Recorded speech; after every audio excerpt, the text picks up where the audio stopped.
Alright, that should be live, probably, maybe, if YouTube's cooperating.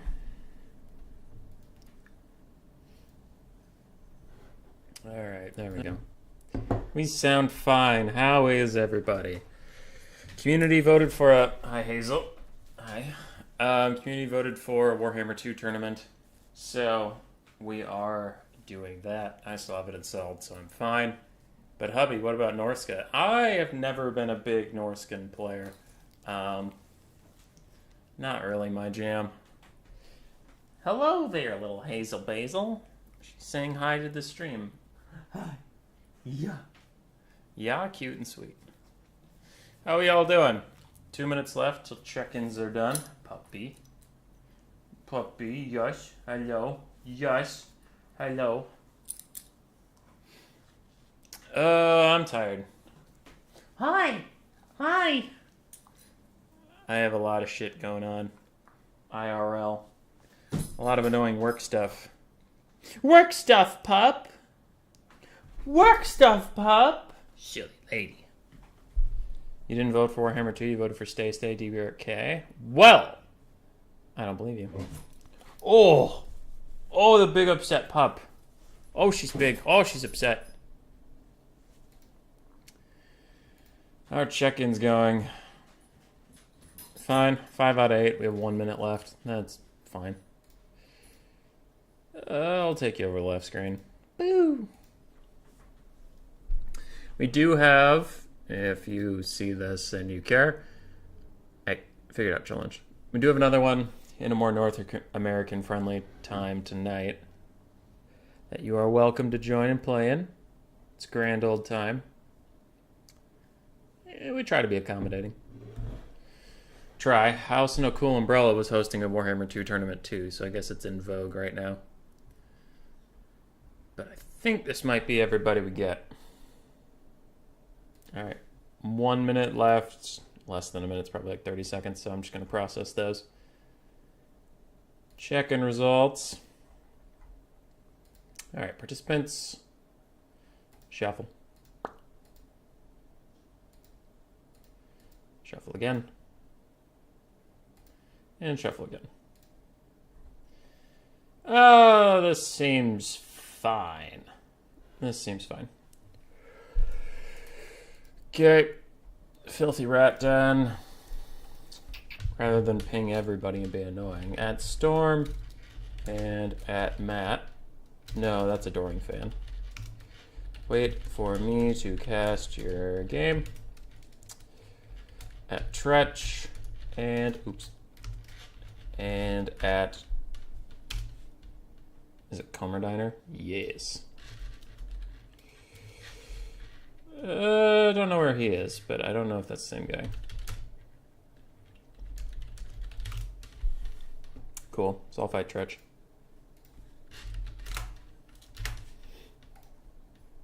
Start the tournament.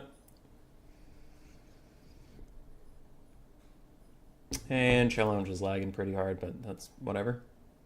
Oh, it's me. I should turn my secondary light on. Boo! How are the board game sales going? Slow but fine. Slow but fine, I suppose. How many have we sold? Probably about 50, if you include selling to board game stores, instead of just 2 people directly.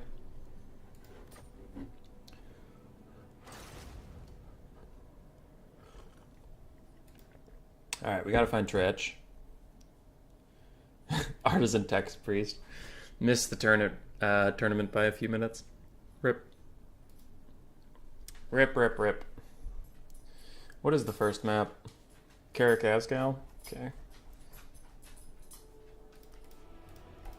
Oh, look at all those factions. Look at them all. Glorious. Glorious. God, I miss them. I miss them. Go, Dusk, go. Right. Oi, Tretch, where are you?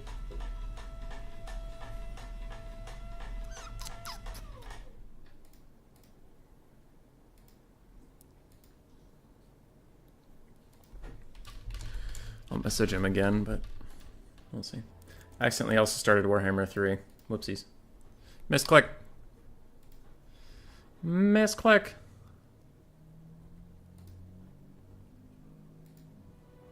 Look in game chat. How nice. Don't we miss it? Yeah, there is an in-game chat. How crazy. There are 5 people in public lobbies.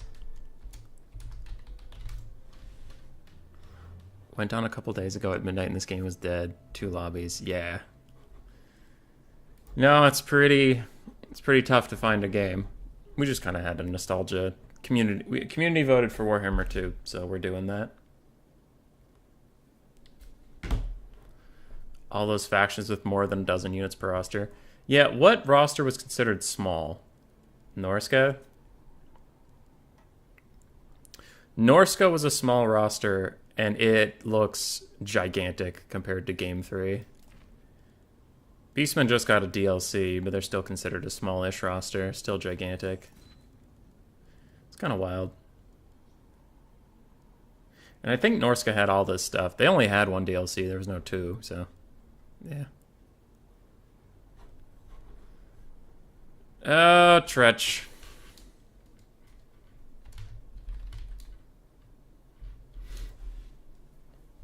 I don't know where he is, but if he takes too long, I could just go cast Stormrunner versus Matt. Just to give the stream something to look at. But I don't know where he is.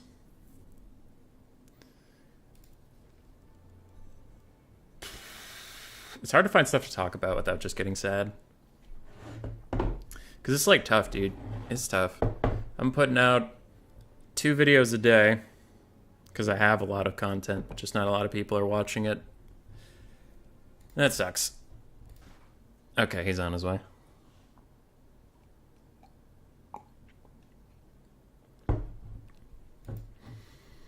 It just sucks. To be covering a game at launch, but it's kind of janky, so then growth slows down.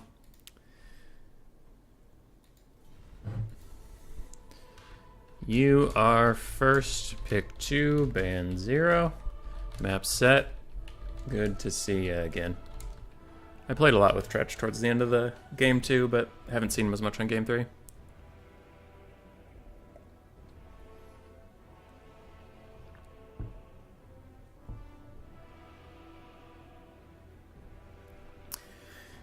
Yeah, hopefully with time it'll get better. It's just tough, because I started a YouTube channel in May of last year, so I was covering Warhammer 2 towards the end of its life cycle, and now I'm covering Warhammer 3 at the start of its life cycle. And I think there was some... I forget who had the stats, but there was someone who said the stats... Oh, it was Anticity. He said as many people are playing Warhammer 3 right now as they were at the end of Warhammer 2, which is like, at the end of Warhammer 2... they were considering it a dead game, so it's like, cool. I am covering 2 dead games in a row. Fucking killing it.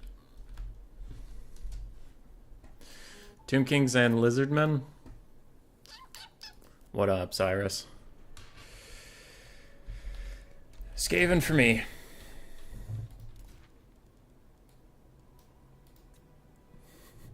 I'm getting an involuntary smile just clicking on Skaven. Immersing yourself in work to stay distracted to the old faction inclusion. Fair enough. Tomb Kings. Tomb Kings. Queek's pretty bad here. It gets pretty bad here. I covered them at the end of the game. Oh god, look at all the builds. I even had builds I was still testing right up to the end. Oh, it hurts. It hurts. It hurts me deep in my chest. This has made me so sad, you have no idea.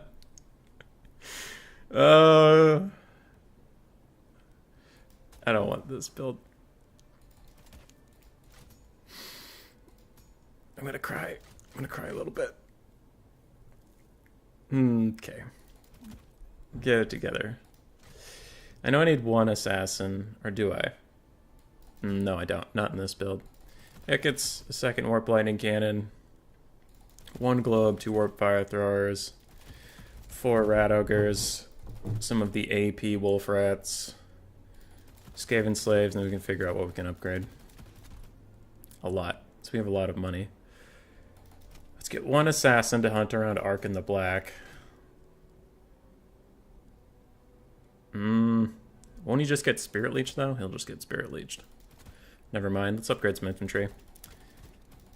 4 clan rats with spears and shields. How does that feel? Good. Still have money. Another one. Good. If I get rid of that and that, I can get 2 clan rats, one of which with spear and one without. I think you're worth 19 gold. You are. It's 0 gold spent. God, it feels good to be back on a faction that I know how much everything costs.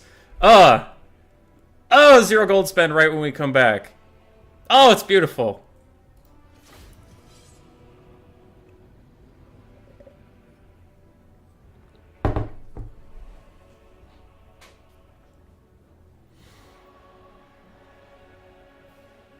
God damn, dude. And not everything costs like 1,000,000 gold, like in Game 3. When am I going to do Panzer models? I already did that on Twitch, but then Twitch deleted the video files for some reason. So those are gone forever. We have a sleepy pup. We have a sleepy cat. It's a sleepy kind of day over here, I guess.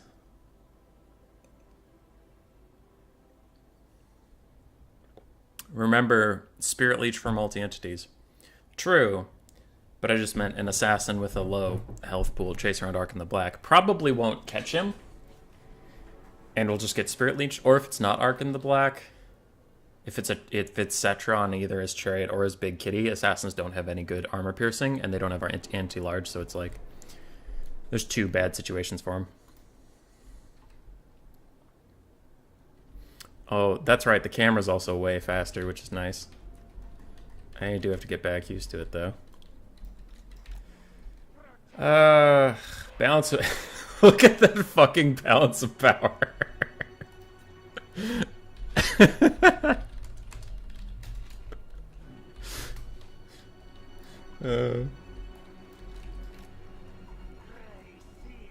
So you need to do it again? I need to do what again? What did I do?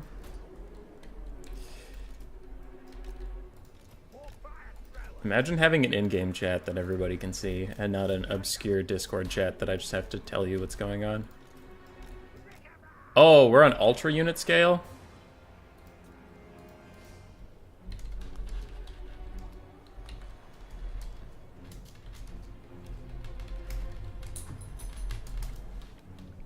I think, oh yeah, I was doing some Warhammer 2 testing versus Game 3 to see if it was just the Ultra Unit scale that made units so laggy, but it was not that. Units were still extremely fucking laggy with large unit scale in Game 2, and they weren't laggy at all with Ultra on Game... Wait. No, backwards. Anyway, no matter what you do, the units in Game 3 are laggy, and no matter what you do, the units in Game 2 are fine. That was the point. Actually, I should position you directly on the Warp Lightning Cannons, and then we can have Doggos and Rat Ogres form chariot-stopping hit squads. I want you to end up about there. You pair up with dogs. Dogs, Rat Ogres, Rat Ogres. Stop the chariots, please, and thank you. So you need to do it again. Oh, you're talking about the Panzer stuff. Yeah. I got it. Group you. Group you. You guys get your own group. All the infantry gets its own group.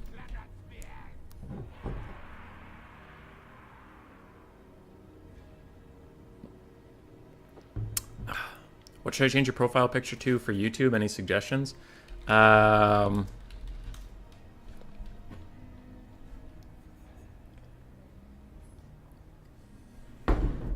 kitten.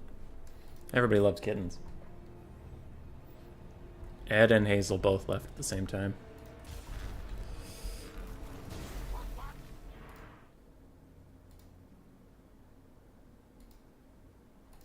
No! Cuden was too late.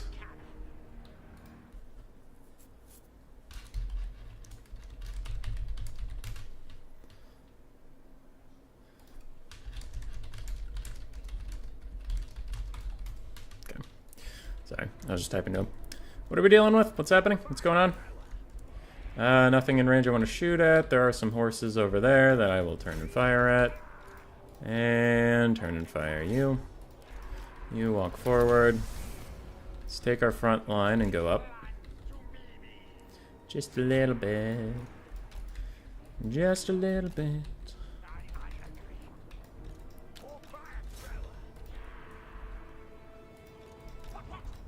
This timing actually win a tournament.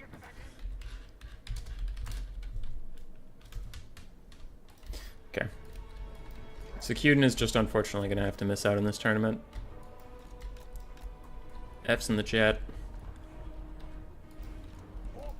For Dreadlord Cuden. There's my real target. Where's Arkin? More chariots in the woods. That seems fine.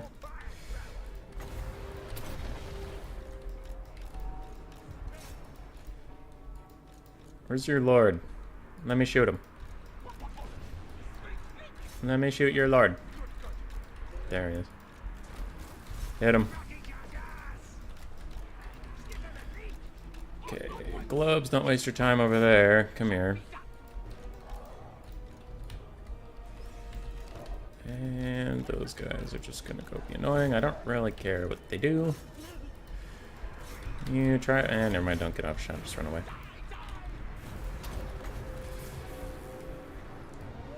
Big blob of units. Ouch. That'll hurt a little bit, but Rat Ogres will do fine.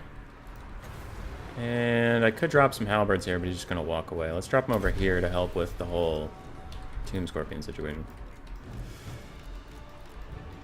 Okay, you guys come over here where all the chariots are. You guys also come over here where all the chariots are. You guys go help with the Tomb Scorpions. And that's all going quite fine. Warp Fire Thrower is getting a little mucked up. We still have a Warp Lightning Cannon doing well. You run away from the halberds, the big bad smelly halberds. Arkin's still under pressure from double Warp Lightning Cannon. That might be a little excessive, but there's not a whole lot I can do about it. Because Tomb King's chariots are also a shit target for Warp Lightning Cannons because they're tiny. Good rear charge of Warp Lightning Cannons. Dog's going to take care of that. We'll send the dogs and spears back to deal with chariots. Also mucking them up in Rat Ogres. That'll hopefully take care of them. Great, great. Arctic Conduit.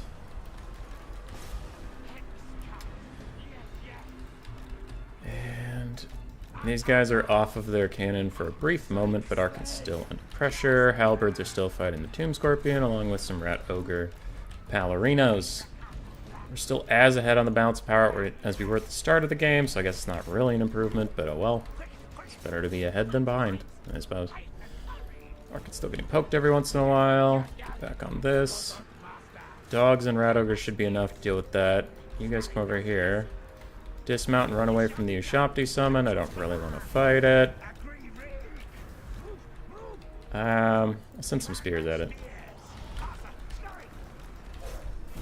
Send some spears at it, but otherwise I'm not really going to do much. Still don't have my leadership buff. Second Storm Vermin summon of these Tomb Guard. Skeleton Warriors. Not super in love with the idea of wasting that. You should get Arkin again. You come with me. You stay safe. You come with me. Sneaky little wolf rats. Go be sneaky. I meme on it a lot, but it was a quality of life improvement to know who's sleeping. That was kind of nice to know when people were standing around doing nothing. I don't really have any great targets for the spells here, but let's get one down that way.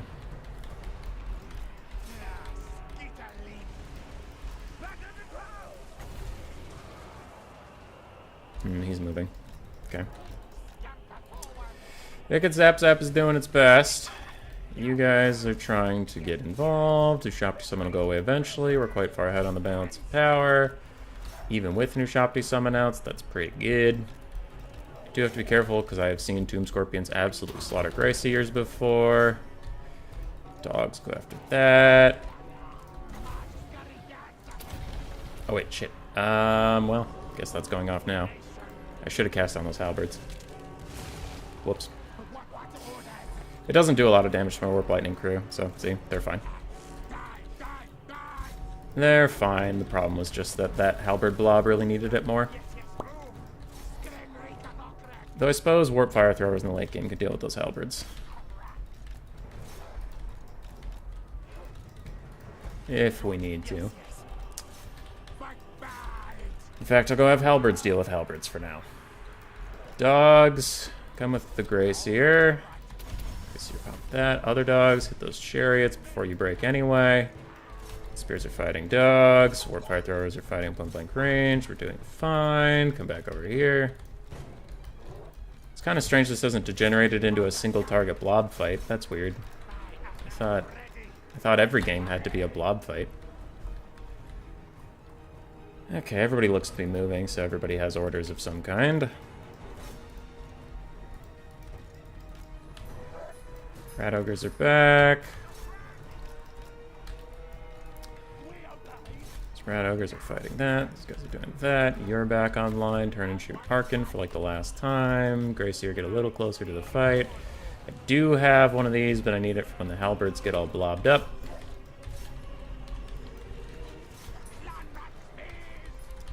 Those guys are dead. You're coming back. Warp Fire Throwers. Ooh, yes, you're back. I will need you in the late game, so hang around. Harkin's getting shot in the face. Damn it. Can't tell if that got him, but it sure got one of my Rat Ogres in the back.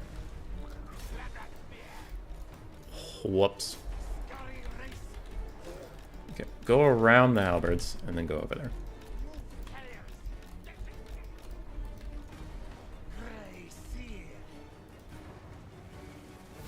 He's too low. Can't shoot him. Wander into those halberds for me, boss.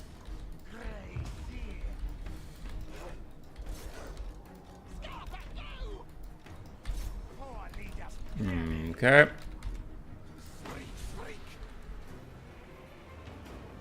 I gotta cast that leadership so those wolf rats don't break. Stay with me, wolf rats. Try to push through and get to him. How are we doing otherwise? You guys are all regrouping. Dogs need to go after Arkin through various channels. Let's drop a summon right on top of these guys to just be annoying. Rat Ogres need to push through Skeleton Warriors.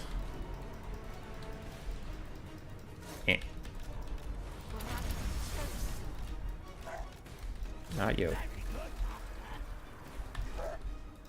Okay. Arkin's gonna be that guy. Okay.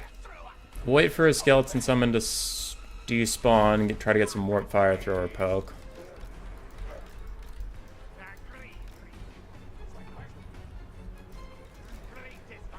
You say nuking my own cannons, but they barely took any damage. They were fine. They were fine.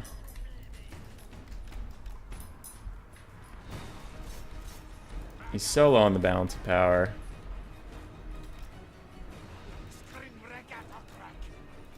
I will fight you. Come here.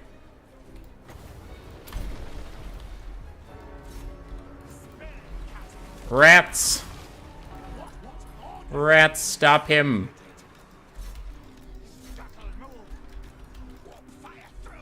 Okay, try to intercept those halberds. Don't fucking break.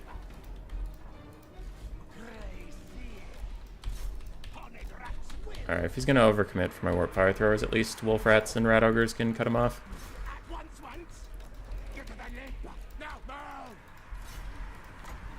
Okay, we need the Ding Dong of Doom. And now here's our chance to intercept Arkin once and for all. Good hits, and if he dies, army losses kicks in. Wow, it's actually just going to kick in a little bit before that. Let's go. Which tea am I supposed to drink now?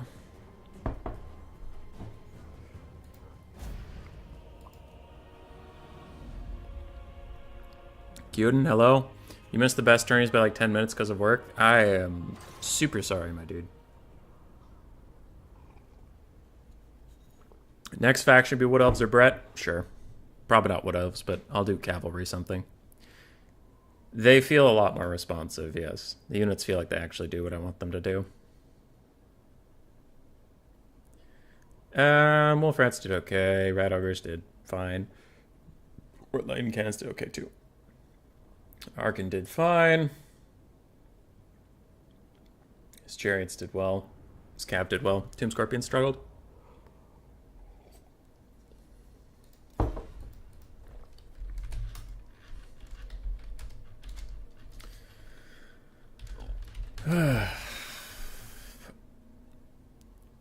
The UI is cleaner, and I also think the models, you can tell what's actually fighting, whereas in Game 3, it feels like everything is the size of an ant. You just have to, you have to know what it is based off the flags, not off the unit itself.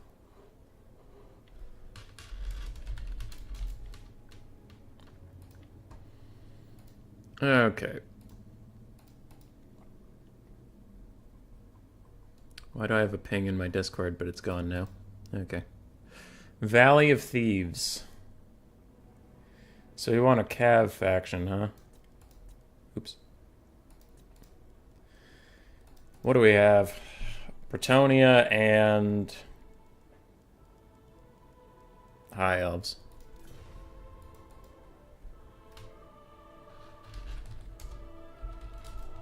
You're waiting for Immortal Empires, but yes, not a huge fan.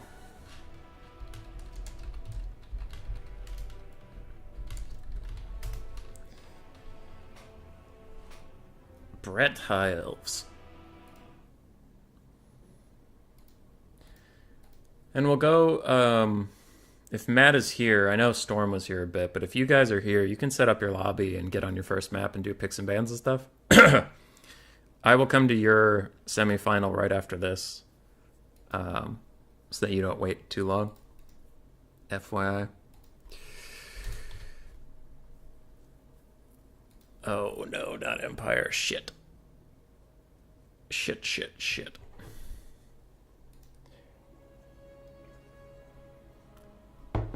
Well, Bretonia, but I'm not feeling very confident about it.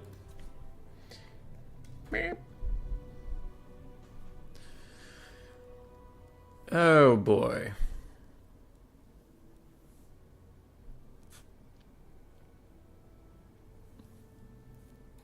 It's hard not to take Fae. One, because of the Mortis engine, but also because I really like Favor of the Fae. The plus 40 melee attack, I think it's underrated.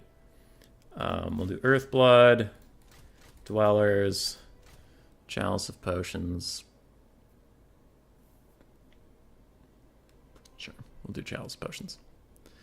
Wasn't sure about it. Let's do a Paladin. I don't want to do double Paladin, but should I? Yeah, what if the Volky G is here? Need Paladins to hunt him down. Alright. Let's get these guys. Grail Knights were also kind of fun. They don't have a lot of armor piercing though. Let's just do 5 Knights of the Realm, 2 Questing Knights, 1 Poison Archer, some Peasants, and how are we doing on money? Could get 2 more Archers. Let's get 2 Poison, 1 regular. And then I can get 2 Peasant upgrades. Does that matter? Yeah, 2 Peasant upgrades. Cool. Use Dwarf Cav Slayers. Yeah. It feels bad to use Fae over and over again, but I guess we haven't played this game in 2 or 3 weeks, so it's not like people are sick of her.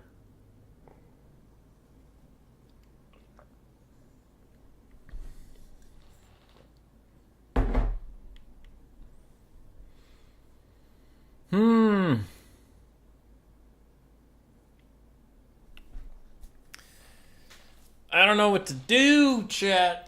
In general. Ugh. In general. Because, like, come with me on a journey. On a little journey. So while Tretch is loading up, like, these are my unlisted videos. As you can see, I have a ton. Let's see, 1, 2, 3, 4, 5, 6, 7, 8, 9. I have 9 unlisted videos, and I've been doing 2 a day for like 3 weeks or whatever. But like my bug videos get 617, 1,100 views. Salt Rap did surprisingly well. That wasn't a bug video, it was just me bitching about stuff, but like 1,300. The replays, the actual gameplay, that was 154, and it was out 3-4 days. 155, that was out 4 or 5 days. 152, so like my replays get so few views, and it's just like all people want to see is bugs. Eventually, 1, I'm going to run out of bugs, and 2, people are going to get sick of hearing me bitch about Game 3. So I kind of don't know what to do. Live streams do okay. 202 views, 168, 456. They're kind of all over the place, but I don't know. I'm in a pickle. I am in a pickle, my friends. Don't actually know what to do with the channel in general. And a part of me is saying I should take a break so that I don't burn out and then wait for Game 3 to get good. That's one way of thinking about it. But I also don't know the YouTube algorithm super well, so I don't want to take a break and then come back and YouTube decided my channel was dead. So I don't know. I don't know. It's been stressing me out a lot, actually. A lot. Alright, I'll look back at chat in a second. I haven't looked at you guys in a little bit, but I do need to set up my knights. Ooh, that's incorrect. Where do I want ROR there and then 1 questing knight each side? Okay, that's better. 1, 2. You're on your own. You guys are on yours. You guys are on yours. All of you. Alright, what's chat up to? You missed the Wood Elf kite. I don't think anybody missed the Wood Elf kite, except for Wood Elf players. Can you show the analytics? I could, but that would be a longer video. Let's hope Bob Tresh doesn't play Empire Bob Man style. 20 stacks, sticks, and halberds. This isn't Bob Tresh. I'm fighting Tretch. ODM Tretch. It's different. He's a different guy. Time to be an Elden Ring streamer.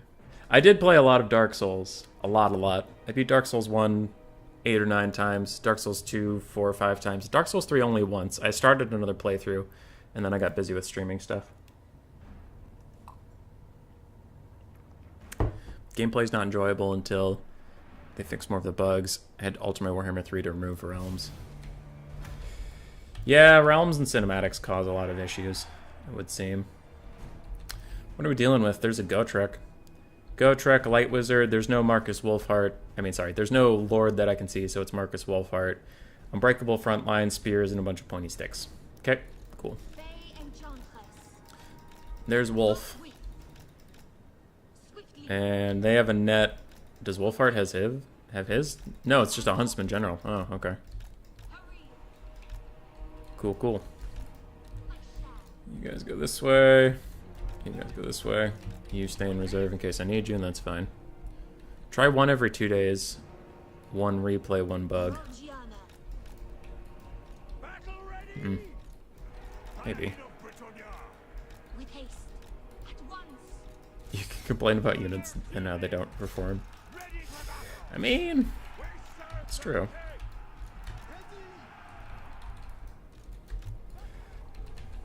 It's weird how natural the units feel in Warhammer 2. In Warhammer 3, it feels like you're kind of fighting to get your units to do what you want them to do. In Warhammer 3, they just automatically do what you need them to do. That's kind of fun.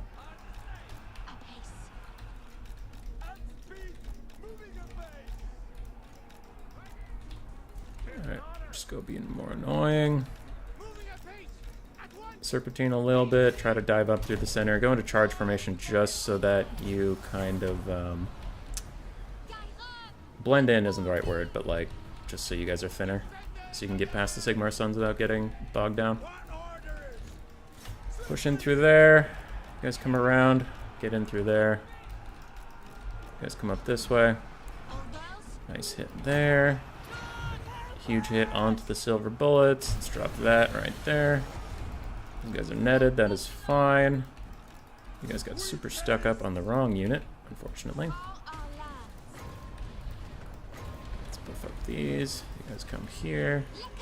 You also go into charge formation just to make yourselves narrower, and then try to attack that huntsman. You come over here and hit that light wizard in the mouth. Never mind, hit the silver bullets who didn't rout after all this time.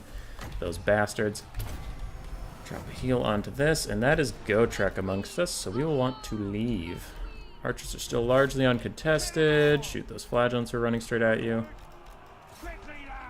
That seems fine. Okay, push through. You got stuck up on halberds. You also are fighting halberds forever. That is what it is. But we got some good engagements. Keep avoiding go trek, please. And holy crap, these Empire troops aren't going to break. They're the OG Cathay. Nice job blocking some of them up. Nice job blocking some of them up. I don't know if we'll be able to kill enough stuff to get out of here with victory, but we will see. Gonna net me like an asshole. You guys don't have your charge defense up. I guess I'll take that quick little fight against you. Lost my control group on the lady.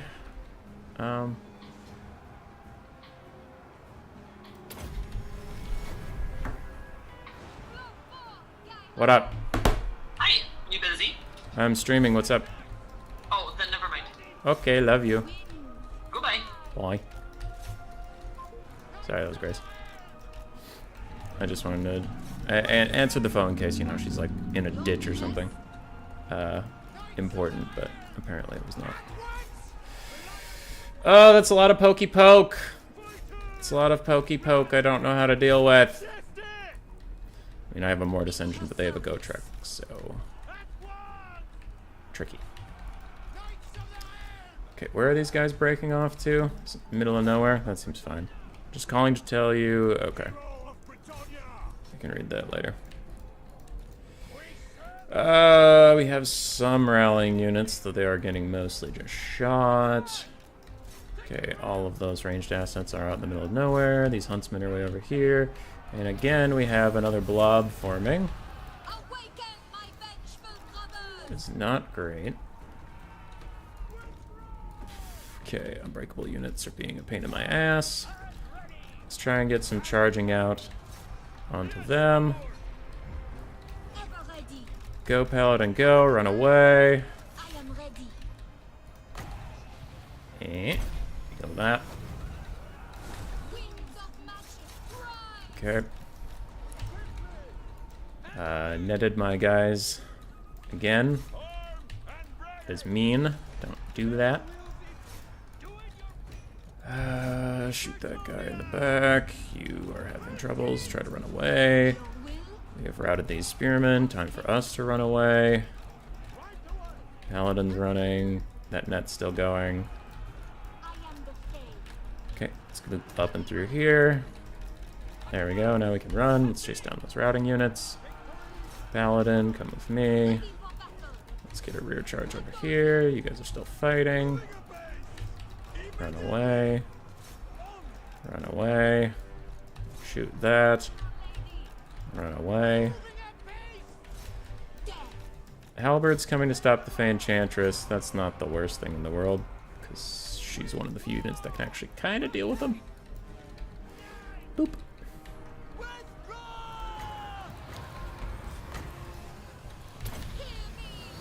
Okay. He is on a horse, so this rear charge should be pretty punishing for him. Paladin handle the rear charge. You guys go to kill the huntsman. Trying to come back. Paladin's not hitting a ton, which is bad. We're looking kind of doomed. It's looking like a big old doomerino.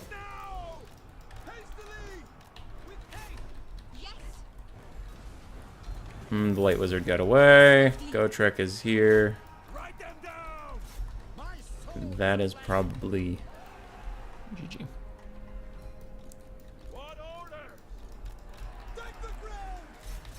Probably.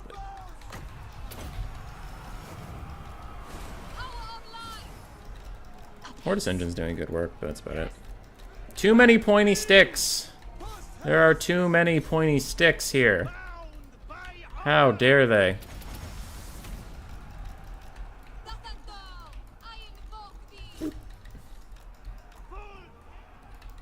Yeah.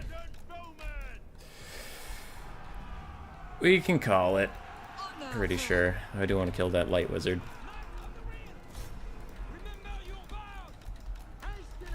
Boop. Boop. Can the Fae kill the Light Wizard? Not with Gotrek cheating. This is a 1v1, you gross dwarven nerd.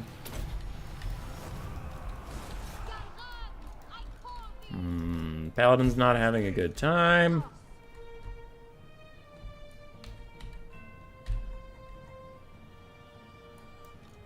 It might be rose-tinted glasses, obviously, but, like, it feels so different that a lot of Warhammer 2 games ended with situations like this, where there's, like, stuff all over the map, and there's a lot to focus on, rather than it feels like in Warhammer 3, it's just a big single-entity fight.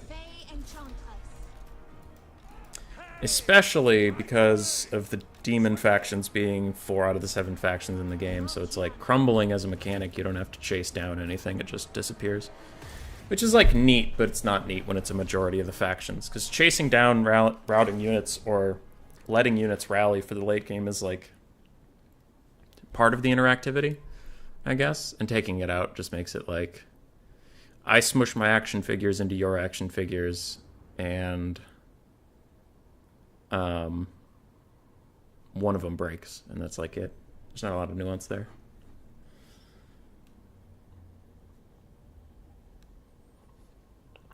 That was a lot of pointy sticks.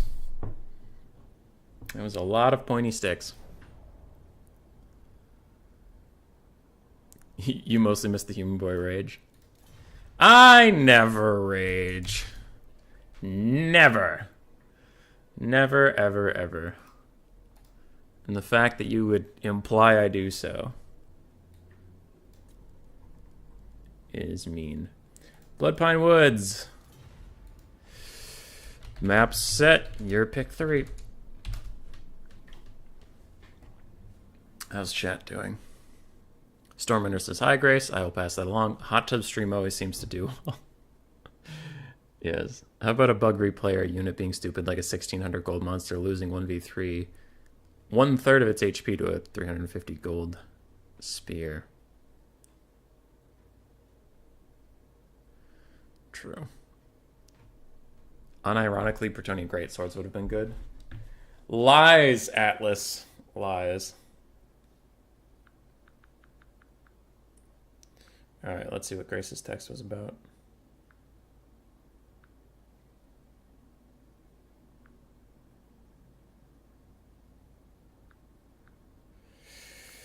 My friends are being supportive, and that is nice of them.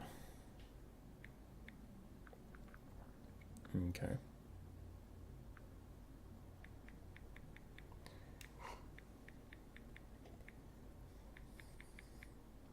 And Grace is fine.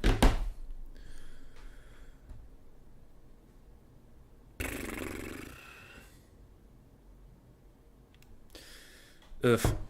That, and I'm also just super stressed out about work recently. Because there's a ton I have to do, but no time to do it. And I have a machine I work on. But I'm in development. I make new tests. So the clinical tests get priorities. The tests that are already in service that like your doctor offers you takes priority over what I do. Because I'm making a new theoretical test, but it's like, all right, but this patient in the hospital needs this test right now, or they could potentially die, so they're going first. And while that's true, it's very annoying that, like, I get on the machine twice a week, usually both weekend nights, Saturday and Sunday night. I'm almost always there, running my tests. And then every 2 weeks, we have a meeting where I have to present my findings. And I'm getting a little bit of pressure from, a lot of pressure from the doctors that I work for. Like, hey, why aren't we done with this? Why aren't we done with this? And it's like, I can't get on the machine more than twice a week, so it's slow. We're doing what we can here. And we're also working on, we have a Swedish company that's a private company. They made a method we want to imitate for one of our tests. And they're just all over the fucking board, dude. There are so many things, like, in their paper that we're basing our entire study off of. I have found, what is it, six or seven things that I copied the paper exactly, emailed them, said, hey, this didn't work. And then 2 weeks later, they'll get back to me and say, oh, yeah, we don't do that anymore. And I'm like, well, then it's in your fucking paper. Like, at some point, this becomes illegal because you're, like, you're doing stuff completely off the grid and, like, lying to people accidentally, because it all seems like it's lies by omission, but they're, like, accidentally lying to people about what they do behind the scenes. So it's not like FDA regulated. It's none of that. Because if you tell regulators, oh, my fire, okay, like, my fire, here's a better example. The FDA comes over and they ask, hey, what's going on with that fire behind your house? And you go, oh, it's just a fire with me and some friends. It's just wood and sticks and leaves, and I started them on fire, and it's safe. And you're like, all right, cool. And then the regulators walk away. And then when I go and I say, hey, my fire with wood and leaves and sticks doesn't look like yours, what's going on with that? They're like, oh, we poured a gallon of gasoline on top of it. Well, that's a different fucking story now, isn't it? Like, the oversight people want to know that you're doing something fundamentally different. So I've just been wrestling this, and we're having all these issues, and then we'll call them and we'll be like, hey, guys, we're having these issues. And I'm like, you're doing this? And they go, yeah. And I'm like, you're doing this? And they go, yeah. And then I read the papers that their papers are based off of, and they said, yeah, we did the exact same as Carl. And I go check with Carl, and Carl's like, yeah, my fire isn't even in a backyard. My fire is in a nuclear power plant, and it's actually just a nuclear reactor. I'm like, so Carl's doing something different than you. You said you're doing what Carl's doing, and we're doing something different than you because we're basing it off of what you said you were doing a month ago. What the actual fuck is anybody actually doing? And that's just, it's been so fucking annoying. All right, so Dark Elves, Wood Elves, Lizardmen, Band, Beastmen. Let's get some Norska in here. Somebody keeps asking for Norska. We will give it to them. Norska, ban... I don't feel like fighting Lizardmen. It's probably a fine matchup with Plague of Rust and stuff, but I just don't feel like doing it. Let's just fight some elves. Who cares? Who cares, man? We're just having a good time. See you later, Atlas. You have a good day. Pegasus Knights might actually trade well into Longmas. They get the bonus versus large, and the Longmas can only envy. Yeah, Pegasus Knights might have a good place in Game 3 because of all the additional flying units.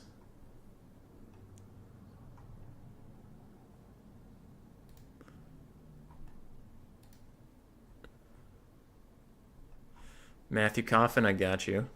Anyway, sorry about that rant. It's just that's my work life has been recently, and it's just super frustrating. Where you're like, okay, so there's pressure to get everything done quickly, but then they don't give you the resources to get it done at all.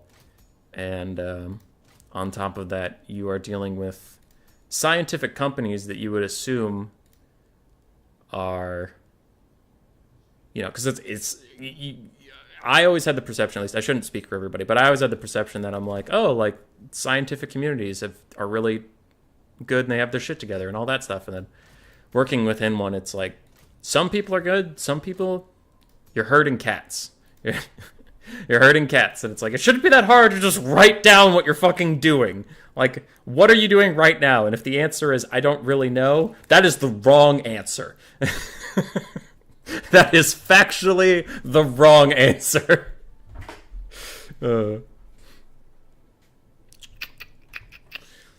Let's get some armored windwolves. I feel like those guys are good.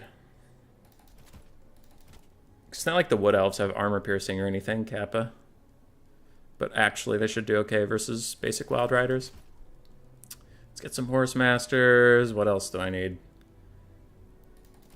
Zerky boys are okay. And we'll sell 2 marauders and get a 700 gold unit, which is the Beast of Tashnar, which I already have. Fuck. I do want 2 Zerky boys, though. There. Good enough.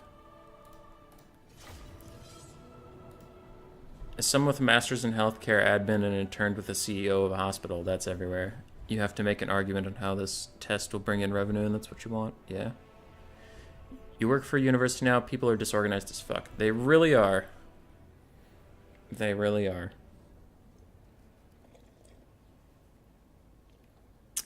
Yeah. I don't know. Mayo has been extremely good to me. They're very great. I don't have anything against them as an employer, but I hate my current job.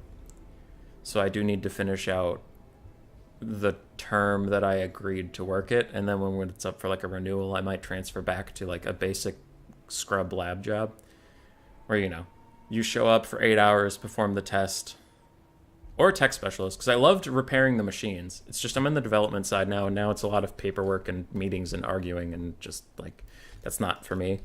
I really liked getting to work on the machines with my headphones in, repairing stuff, and it felt really good. Like, because back when I was a lab tech, I worked nights for 3 years, so midnight to 8 a.m.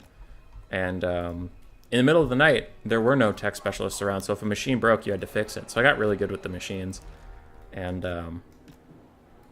I liked that work style. I liked just being given a problem, and then I have to work on it, and it was really nice. Nowadays, it's like it's much more. I work in much more of a gray area, and it's nicer to show up and do your job and go home, feel like you did good, rather than do something with a timeline of months, if not years, to completion. You don't know if you're getting anything done or if you're just screaming at a wall. Should probably advance through the forest where possible. Meaning you guys should go over here. Group you instead of you, and we're fine. Total Warhammer 2 be like, you could not live with your own failures. Shame. Where did that bring you back to? Yeah, dude. I talked to some of the guys on Night Ladder, but if we could get the entire community to go back... if we could get the entire community to go back to Warhammer 2 till 3 is fixed, I'd be totally down with that, but you just... There's no way you can guarantee that kind of thing. There will always be stragglers. And the community is passionate but small, so if you divide it at all, you feel it. And it hurts. Landscaping, you'd be surprised how wrong plans can be. That is scary, but probably true.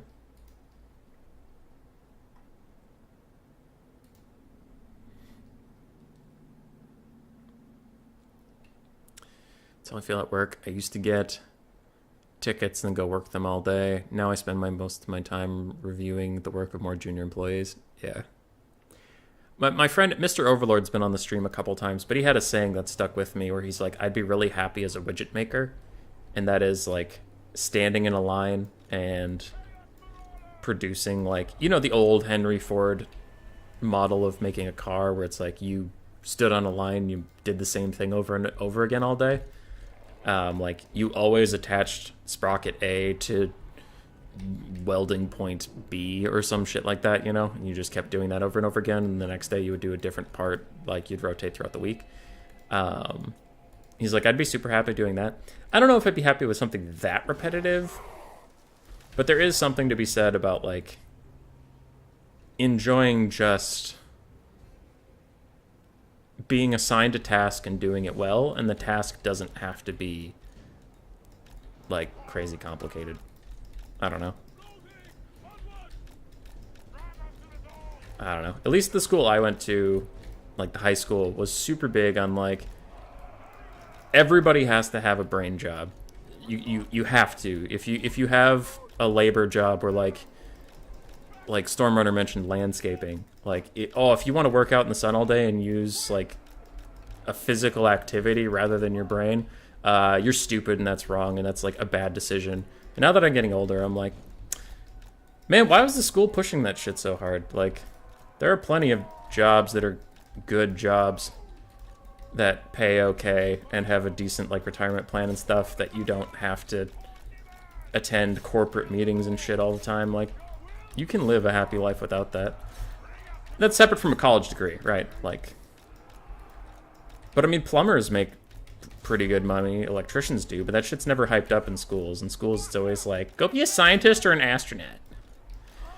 A scientist or an astronaut is like the only profession, bro. I don't know. Now I'm kind of like in it, where chemistry's okay, but chemistry actually isn't my like favorite thing in the world. But now I have, you know, a ton of education into chemistry. It's not like I can just abandon that and go do something else with my life, you know? Kind of here now. We are here, and we're just gonna have to make the best out of what we can. Which is why I hope the board game stuff works, and why I hope that's bold. Alright, kick that guy's ass. Anyway, that's why I hope like the board game stuff works and YouTube works, because then I could do this for income and be like a stay-at-home dad. When Grace and I have kids, which is the plan. Or some other things. That or after I'm done with Mayo. Grace wants to move to a bigger city than Rochester anyway, so if we go to Madison or something, I've always wanted to work in water treatment. So I might do that, but I don't know. I did kind of get in the point where it's like, I got a college degree in something, and it's after I got the degree that I realized I didn't want to do it for the rest of my life, and then I'm like, well, shit! We're here now! Alright, sisters are gonna get away. Marauders, I could use your help over there. Chariots, I could use your help over there. And you two go duel that branch wraith to death. This is going okay. I think we're gonna lose, because I'm a bad Norskin player. But we put up a good fight. That branch wraith is kicking my Famir's ass, which feels pretty good. He said sardonically. Alright, Chariot Micro has been pretty bad this game. Oh, whoops. Do I sense a blob somewhere? There's a lot of unit flags, not a lot of blob. Let's see how that goes.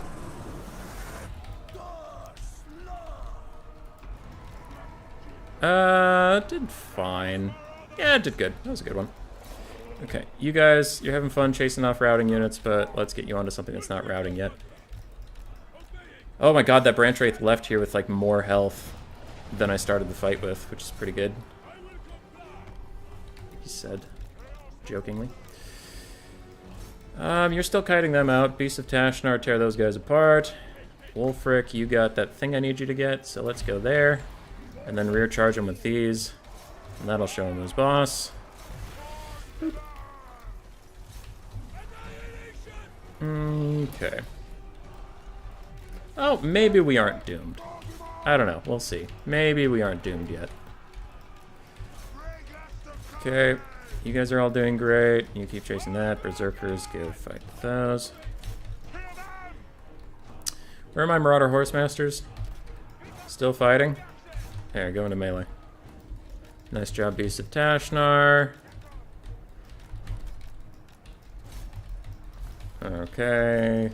Chariots are doing fine. This is a pretty close game.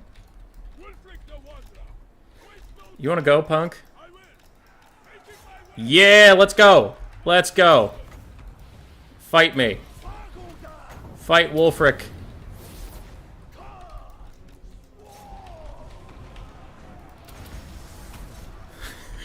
Yeah, you're regretting that decision. Why don't you mind your own fucking business? Alright, she's gonna take off. Oh! Okay, Wolfric couldn't get the last hit in there. That was pretty funny. Alright. I guess I'll fight here, but we are in the middle of spears, so I don't love it, but here we are. I do get one last overcasted burning head. that canceled for some reason. Oh, it's because I can't overcast it. Now I can. This is going to kill my caster, because every time you're in this situation, the overcast is going to hit. No! Wow! Oh, wow. For once, it didn't overcast and kill my own guy. Cool, cool. How else are we doing? Anybody who exists, come back to the fight. Wolfric, if you can, throw that out before you break. Is it going to go off anyway? No. No, it's not going to go off anyway. Okay. So Wolfric's going to die, which will tank my leadership down to nothing, and that is very bad. That is very bad. Run, Wolfie, run! Run, Wolfie, run! You just have to survive!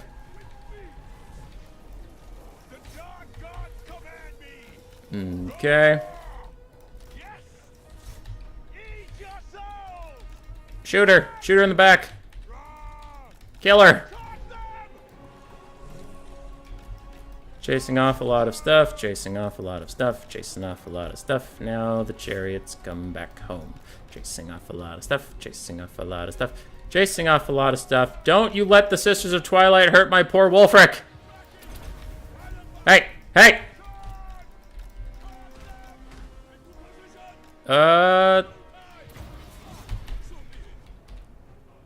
Oh, he missed his attack, that son of a bitch.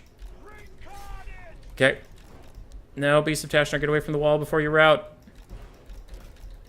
Come on, come on, come on, come on. Chariot's gonna run over that. These skin wolves don't want to fight that branch wraith for too long. We are chasing a bunch of things off. We're zoning this lady off of Wolfric, who's at 0 leadership. Can he rally? For the lads. That heal on the Sisters is going to be really big, though. It's going to be very annoying. Wolfie! Wolfie, come back! Wolfie, come back. You can blame it all on me. Wolfie, come back. You stupid son of a bitch. You better not. You better not. Don't you fucking leave me here. No. No. Shit. Okay, everything's about to break due to that. That's bad. Oh, that's bad. Oh, that's tragic. Uh-oh. Uh-oh. Okay. Cav feels so much better in Warhammer 2. It really does. It really does. They make a killing. Trade schools need to be hyped more. As with everything, they overdid the higher education stuff, and now laborers like painter shit make a ton of money because there isn't enough of them. Yeah. Those are true problems, but I just meant more of, like, at least where I was, I don't want to speak for everybody's school, because everybody's different, right? But, like, at least where I grew up, it was kind of like, it was really pitched by teachers and stuff and frowned upon that you could, like, be happy with that kind of job. And I think that's kind of fucked up. Like, they should promote much more of, like, what do you want to do with your life, rather than, here's what we think you should do with your life. And it's kind of tough, because, like, real talk, this isn't exactly PC. And it's not, don't worry, it's not going to be, like, racist or anything, but, like, there's also, I can say that, like, you should ask people more of what they want to do with their life, but also there is the complete opposite problem where there's way too many, like, liberal arts majors in the United States, and there's no liberal arts jobs.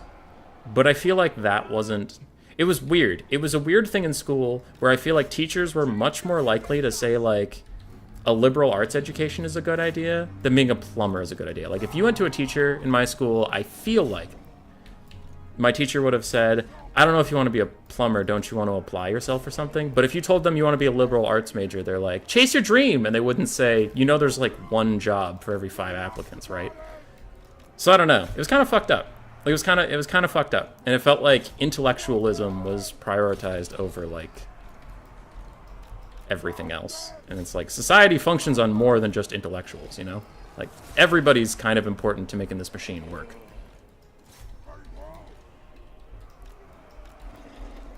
We have killed everything but the sisters in the branch wraith.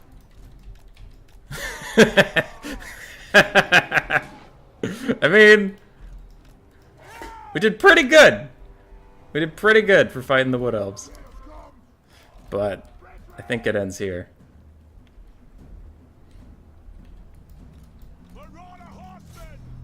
Anyway, I think Throg is a better lord. Then again, I don't play multiplayer. Wulfric just needs a new play made of elf hide. Alright, and that's army losses. But we did good. Throg's too expensive in multiplayer, that is true. Also, I was worried he'd bring Starfire Shafts, which have fire damage. They do more damage to my poor Throggy Throg. Starfire Shafts, Starfire Shafts. Yeah, he had 3 Starfire Shafts. They would do fire damage and Dumpster Throg, and I would be sad. But the healing is worth it, so maybe I should have. I just like Wulfric. Low armor, big target. Of course, depends on the matchup, but large entities aren't a big deal. I don't know what people can dodge that easily, seems to me. He has his place. Yes, he does.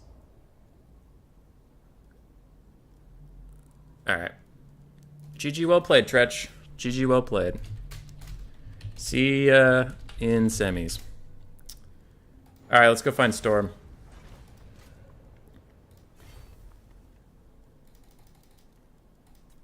Storm versus Matt, spectate, boom, boom. We're getting in there. Sorry about that little rant. I got distracted. I was talking about it. I also never gave Tretch a number, apparently. I deleted a 0, but I never actually gave him a 1. Hey, hey. Ready when you are.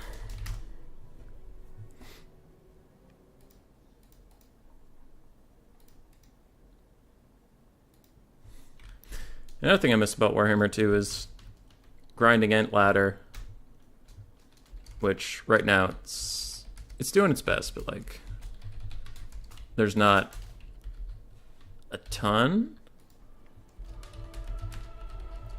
of people on the Ent Ladder because Game 3 isn't in the best state, so you can't like run a stream and guarantee you're gonna get a bunch of games. But I did like playing Ent Ladder games and just chilling with people and talking about shit. Which in a tournament I more have to cast what's going on. Which we're back at, now that I'm out of it. LS Matt 0. He gets a more centered name. Boop. Beastman Empire for Matt. Norska, the announced Furious Total Warhammer 2 pre-buy. Also Norska sucking from day 1 to last day. Yeah, but they do have a bigger roster than any of the Game 3 factions right now. So, Norska OP. Funny who was considered essential workers during the pandemic. Yeah. The upshot of that is do what you like doing. And don't really... Okay, when I say do what you like doing, I don't really care what people think of you. I mean, like, professionally and legally, right? If you like, per se, murder, and you want to make murder into a job, maybe don't. Maybe don't. But if you want to do a profession that doesn't hurt anybody, you go for it. We have Warriors of Chaos versus either Beastmen or Empire. Cool, cool. Gotcha.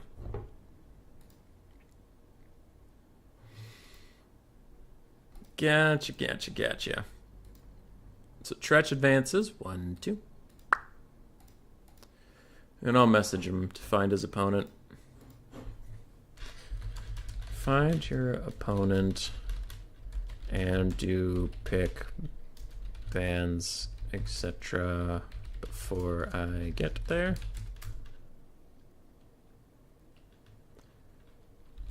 Be just starting BO3 now.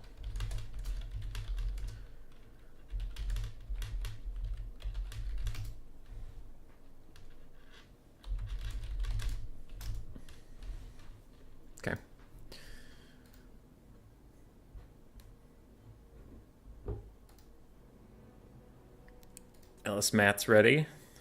Stormrunners getting some shit together. And we go from game 3, overrun by chaos, to come back to game 2 and see chaos. But the old chaos.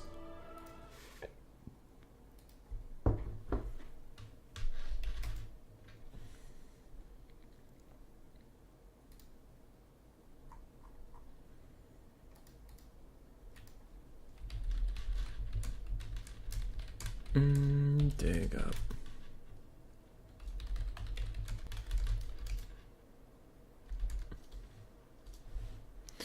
Okay.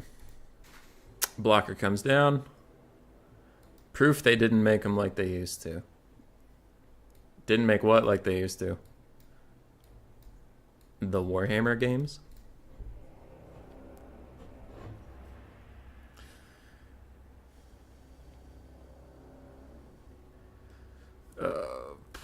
Let's see, this is...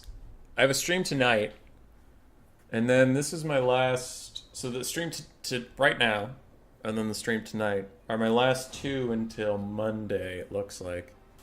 Because Thursday I have nothing scheduled. Friday I fly out to Indiana for Grace's cousin's wedding. Then I come back Sunday, and I have to work Sunday night, so I'll fly in, unpack, and go to work, and do some stuff there. And in that time, if I release 2 videos a day, I'll release 8 videos, which will deplete my supply. So my supply of pre-recorded videos will get us through the weekend. Aside from that, I don't know.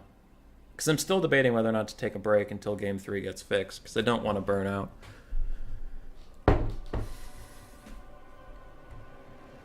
Yeah. It's tricky, dude. What do we got? What do we got? For our Stormrunner, I saw Chaos Knights somewhere. Marauder Horsemasters, Dogs with Poison. Yes, Dogs with Poison. Marauder Horsemasters, Dogs with Poison. We have 2 Chaos Knights with Lances, Chaos Sorcerer of Metal with Final Trans, Plague of Rust, and Searing Doom. We have Chosen with Great Weapons protecting Prince Sigvald, double Forsaken, and triple Chaos Marauders in the front line. I also feel like Warhammer 2 armies are just, like, bigger. Anybody else get that sense? That, like, they're almost always wider than Warhammer 3. I guess everything's just so goddamn expensive. But it's funny that you turn the unit size to Ultra and somehow all the armies in 3 still feel smaller than 2. Just due to cost. Right. For Matt, LS Matt, we have Volkmar the Grim, 1 Great Cannon. Empire Knights, it looks like 3 of them. Yep, 3 Empire Knights. A front line of spearmen backed up by some flagellants, a little bit of unbreakable. Silver bullets, handgunners, crossbowmen, and handgunners. So triple handgunner, 1 crossbowman thrown in here. Sigmar's Sons in the back. We do have another warrior priest. No caster for LS Matt. He is relying on the faith of in Sigmar to carry him through this game. Got him. New music's awful. New games. Can we expect this? It's been a weird tendency in games where, like, almost all of them are releasing unfinished and kind of buggy at the moment. Like, you look at Cyberpunk, Warhammer 3, Halo Infinite had some issues coming out, but it overall kind of did okay. Destiny 2 launched also pretty buggy. I'm trying to think of the other ones. But... oh, that Avengers game launched buggy as shit. A lot of the sports games are launching buggy as shit, so I don't know what the tendency is for that. Or, like, you think that they could market themselves as, like, you know, if every game is so broken, couldn't you, like, release a game that's not broken and use that as your sticking point? Like, it's actually fucking ready, you guys, holy shit! But I don't know. Games are games. In general, Total Warhammer 3 units are more expensive. Half the Game 3 factions don't really have chaff. True. They're bigger relative to their place in our hearts, even though the new standard is like 18k gold. Yeah, it's pretty big. Dude, can you imagine? Some people don't like Domination Mode, but can you imagine if they had added Domination Mode to Game 2 and then went to fix Game 3? Like, they didn't release Game 3 broken. What did I just do? Alright, that fell on the floor. Anyway, like, add domination mode to game 2 and then peace out for a bit, finish game 3 and then relaunch that. That would be, in hindsight, that would be awesome. Because I think domination mode with all these factions will be really, really fun. Personally. Okie dokie, front lines are colliding. Empire hasn't done as much damage as it needs to the Chaos front line. Before they get there, Chaos front line will definitely win. And Empire's going to have to deal with that somehow. Empire Knights are catching dogs in the backfield. Good for them. Marauder Horsemasters are trying to poke into a little bit of damage, but it's not doing that much. And they do only cost 850. So the Empire Knights are essentially chaff. Chaos Knights with the Lances. Looks like they might want to go take the fight with the Empire Knights, but personally I would rather just come in here and hit some of the ranged assets, shut them down a little bit, but oh well. Sigvald took a little bit of damage. He doesn't care that much. He will heal it up. And Forsaken have already gotten through the first layer, and now they are stuck fighting some unbreakable units or chasing handgunners. Yippee! Handgunners! Chaos Knights with Lances are going to try to catch the Empire Knights in the corner. Are they faster? 66 versus 66. So in most things, usually the chasing unit will catch up due to some charge animations nonsense that looks very funny most of the time, but it is actually kind of useful. Empire Knight's getting slaughtered. Again, I think that's an overcommitment of your mobility, though. You probably want to come up here and hit some of these ranged assets. Volkmar bumping and grinding with Sigvald, and the Chosen with great weapons. Though they aren't feeling so great now, already down to 1/3 health. Fucking oof. Elden Ring's also not optimized. Went on a rant and braided someone in your chat from the campaign stream over this exact subject. Yeah, I remember that. I didn't really want to wade into it, but I remember that it was like a lot about corporate greed and stuff. It's just like weird. It's weird because I feel like you would also make more money if you were known as the company that finishes games before you release them, so then people actually want to buy your shit. But a lot of stuff's like short-term benefit, where it's like, aha, we will make more money off this game right now if we sully our reputation, but then we'll make less money off of all of our games in the future. And it's like, I'm no math scientist, but it seems like that's not worth it. Alright, Chosen with great weapons are all murderified. They are now leaving. Sigvald's healing cap is within sight. He pops Slippery and is going to stand here and fight, but he won't really do that much to Volkmar, it seems. Volkmar on his chariot does get some bonus versus infantry, so his stats all of a sudden become not complete garbage versus Sigvald, and he is quite tanky, and can also run away and regen, and his healing cap is not within sight, unlike Sigvald. Now the Chaos Knights are showing their true colors, getting through here, wrecking one handgunner, then the cannon, then more handgunners, and the huntsman soon to follow. Might be a little uncontested. Sigvald, all he has to do is survive, while the Chaos Knights will win the game. And that is not a sentence I've ever said before, but go Chaos Knights, go. Win this entire game.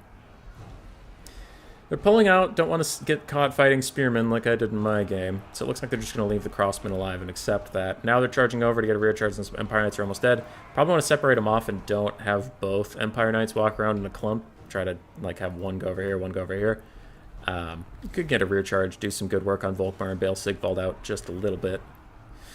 Ooh, big final trance. Is it overcasted? Probably not, because he's been casting Plague of Rust and stuff, so I don't think he has the mana. Yes, he does! And that is a brutal final trance.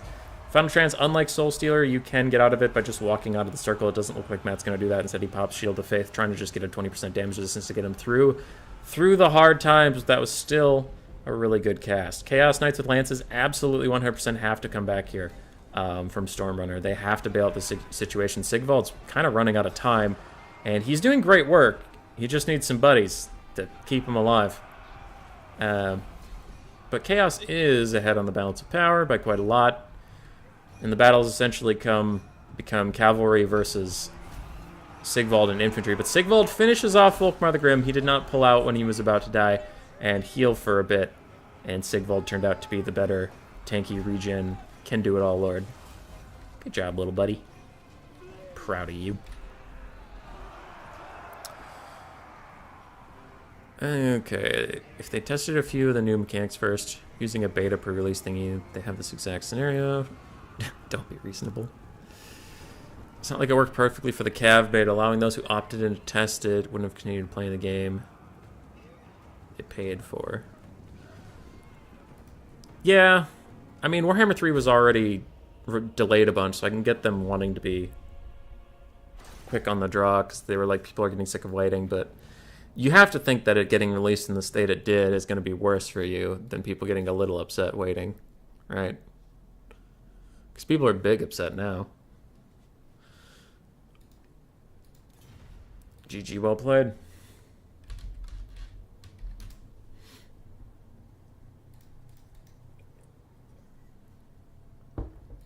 GG, well played.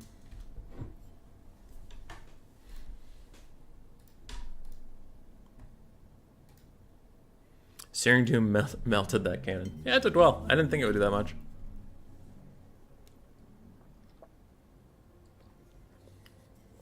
Doomsage, you were playing Warhammer 2 earlier today and you found a game? That's kind of crazy.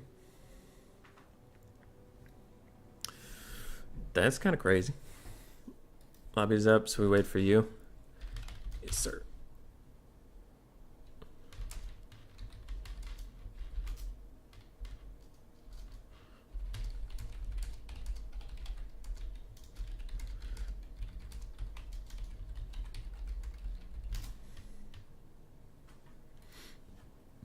Gamers have notoriously short memories. Yeah. They fucked up. They fucked up. Nobody's going to say that CA didn't fuck up. But the one thing I can say in their defense is that, like, they were in a lose-lose. Now that we know the game was not ready to be released, it had been delayed so long, people were shouting at them. And then, like, if they didn't delay it, they were going to get shouted at. So it's pretty tough. How many races come with the base game of Game 2? If you're talking about Game 2, you get Lizardmen, High Elves, Dark Elves, Skaven, which is not a lot. I have a video coming out soon that is a discussion about that, where it's like, in hindsight, was Game 2's release that much better than Game 3's? Because at the end, of course, it's more polished than Game 3 was, but how was its release? So I have a video coming out about that, but Game 2's release was much more balanced, and the multiplayer was more fun. But a big, big downside that you can't overlook in hindsight is that there was 4 goddamn factions.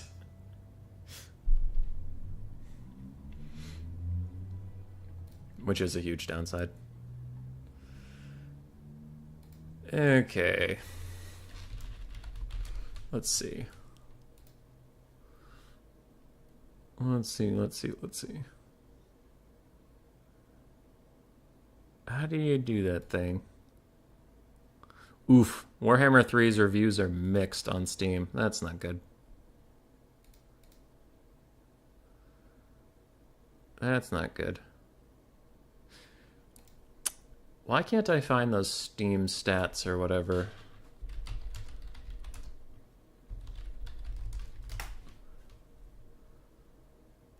Warhammer 3 Steam charts. There's the charts. So in the 3 months, 1 month, it's not letting me do anything. 0 to 17. Yeah, it went pretty bad.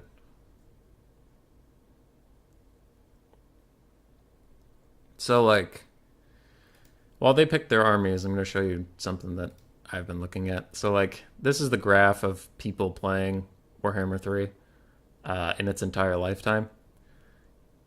And the average players in February was 77,000. In the last 30 days, it's 46,000. So it's like a minus 40%. So 40% drop in the player base over... How long has the game been out? Just about a month. In just about a month already, we've had 40% loss from the start. And it's like, goddamn. That's brutal. That's brutal. In the last 30 days, the average players is 46,000. Actually, recently you can see it's like 20,000 is actually much closer to the average. So you've had nearly a 75% drop in the people playing, and that's pretty bad. It's pretty bad. At launch, about 100,000. Now about 20.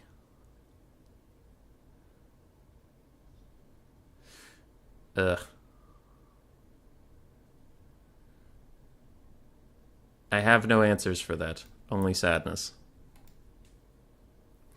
What do we have? Norska... Oh, okay. Wood Elves, Dark Elves for Stormrunner. And Matt's going Norska. Yes, he's going Norska. So we have Norska Dark Elves. 2 for 1 on the Norskan streams today.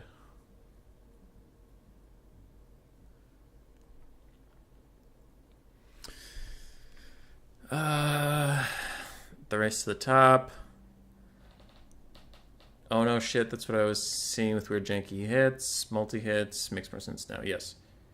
Yeah, be a flyer. There's like 100 DLCs. I wouldn't... So...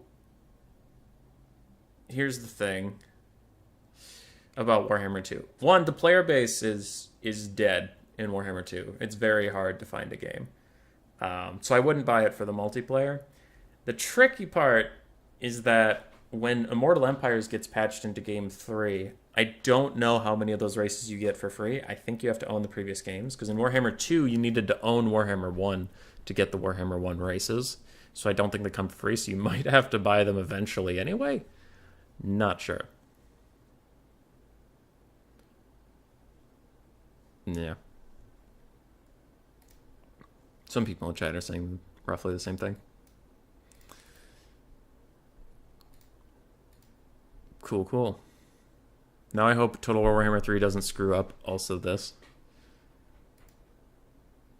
What do you mean, screw up also this? I am confuzzled. But we are into the game. What do we have? Norskan Warhounds, Warhounds, Warhounds. Windwolves, Windwolves. Did I see the ROR Windwolves with plates? I thought I did. Guess not. We have Double Mammoth, Marauder Chieftain on a Mammoth, and the Soul Crusher. Double Berserkers, one of which is the Brutes of the Hound Unbreakable, and we have 5 Marauders in the front line. So a lot of Marauders. On the other side, we have Rakarth on his dragon from Stormrunner. Fucking memes. A Sorceress of Dark on the ground with Chill Wind and Blade Wind? And Word of Pain. Chill Wind, Blade Wind, and Word of Pain. We have double Blackguard of Nagarond. We have triple Bleak Swords, 2 Cold One Dread Knights, and 2 Dark Riders Repeater Crossbows. Okie dokie. If Wulfric the Wanderer was here, he would C-Fang the shit out of those Blackguard, but he's not. Also, still no mage for Mr. Matt. Still no mage. Probably almost always want one. The fact that you can play an old campaign... Oh, hopefully they don't screw it up, that you can play an old campaign in the new game. Yeah, hopefully. You poured in the Game 2 races just for multiplayer, and you can't play them single player at all. That would be so depressing. Rakarth's dragon looks kind of cool. His horns are all fucked up. Like, there's no way those horns are effective for anything. They don't even reach his nose. Like, how do you stab anything with those horns, Mr. Rakarth? Answer me that.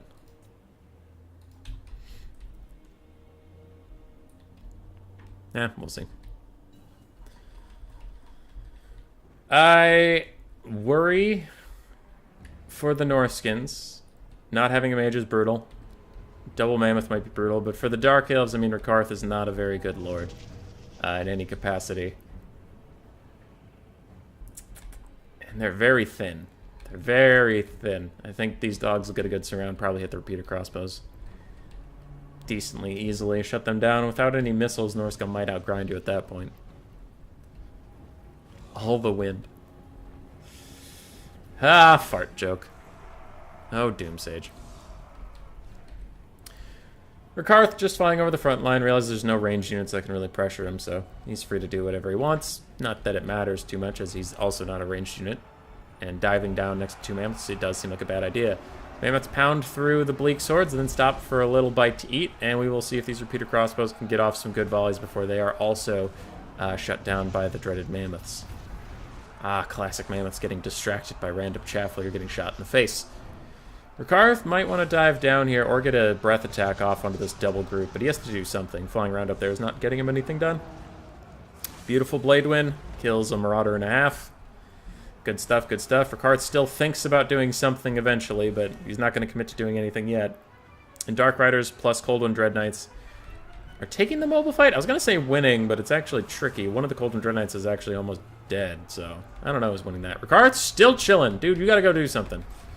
Go fight. Dogs in the back need to be pulled up to flank the Dark Riders' repeater crossbows. They will munch on them, but they do have to get involved. Breath attack on the double unit. Breath attack on the double unit. No, breath attack on the big mammoth.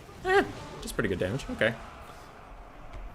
Maybe would have preferred it on the infantry, but still turned out okay. Good job.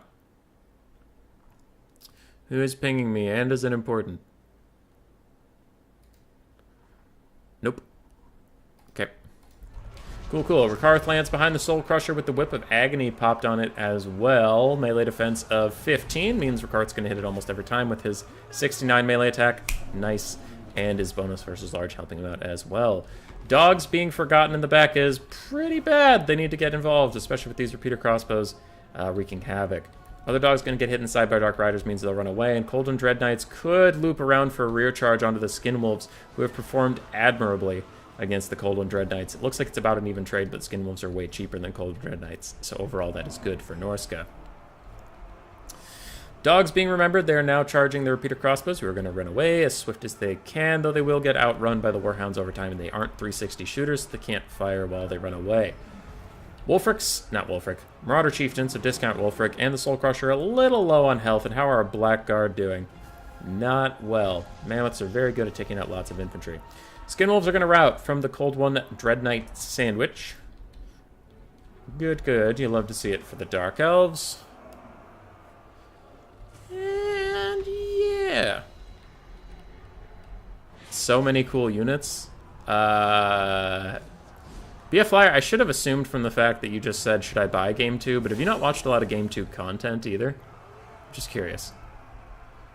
Yeah, Game 2 is tight. It had a lot of cool stuff. That's like one of the reasons I keep saying that when the Game 2 units are added into Game 3, I should say the Game 1 and Game 2 units are added in Game 3. Even if the bugs are still here, I still think Game 3 will be sick as fuck when you get these units.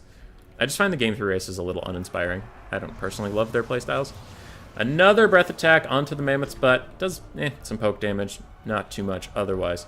Big problem for Norska is going to be these repeater crossbows. They have tons of ammunition left, and there is cavalry still to defend them. Dogs getting peeled off means there won't be too much to contest them, and they will be able to kite out the double Mammoth for days.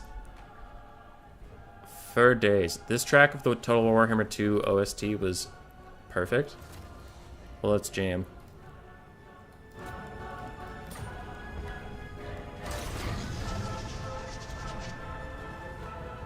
Alright, yeah, it is pretty good.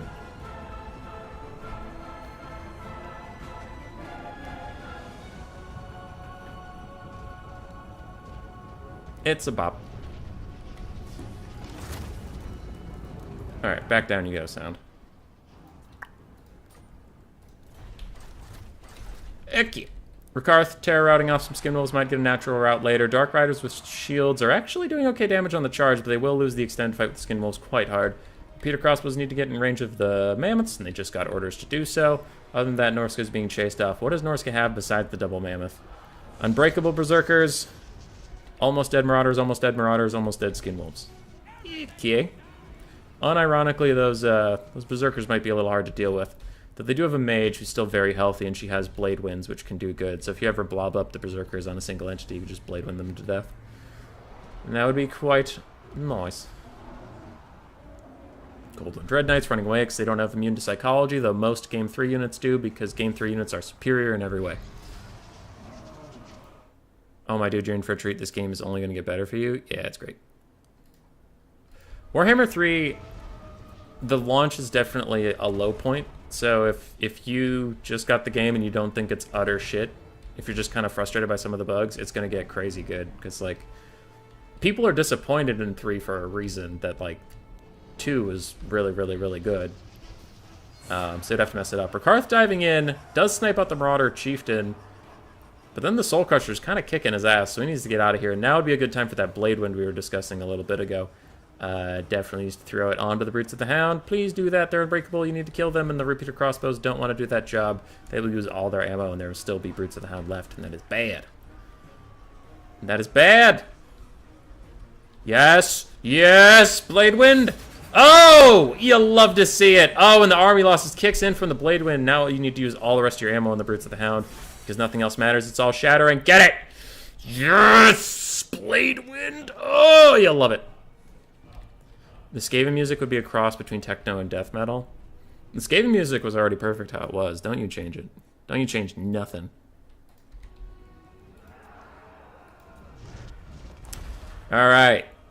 Stormrunner will be moving on to the finals. Whoever wins between Tretch and Kummer Diner, who is next. And they have assured me they are in a lobby and they are ready to go into games, so we'll do that. For Whom the Bell Tolls Techno Dark Mix. I had some music I liked. I tried playing it on stream, but people were a big fat no on that. But I like the Fury soundtrack. Fury's pretty good. Really nice value spread across all the Dark Elf units, honestly. That's pretty good. For Matt, Marauder Chieftain did well. Both the Mammoths cleared a ton of Blackguard, but the problem is those are Peter Crossbows. Bruce the Hound also did well. Dogs got shut down. Skinwolves did great. And the Soul Crusher did fantastically as well. GG, well played. GG, well played. All right, yeah. And as for BF Flyer, the multiplayer experience in Warhammer 2 at the moment looks like this. That is all the games, unfortunately. Okay, we're here. Here, let's party.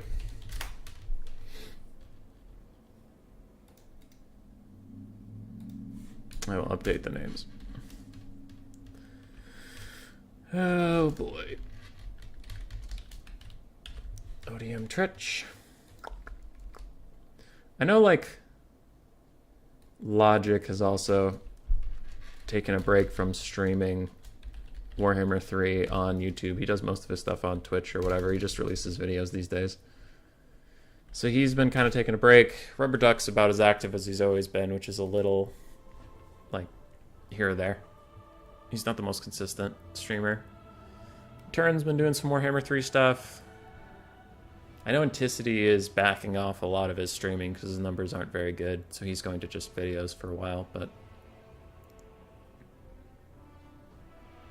it's a weird time. It's a weird time to be a content creator. A lot of uncertainty. A lot.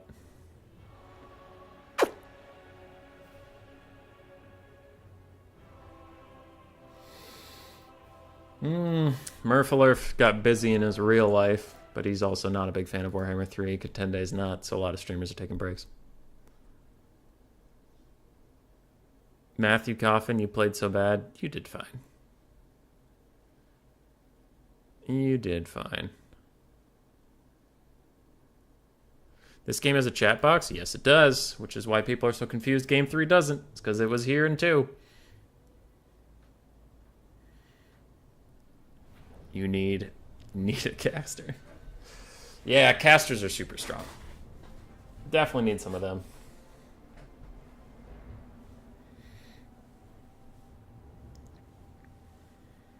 It don't exist. Somebody should produce it. Yeah. Oh, you're talking about for Who the Bell Tolls Techno remix?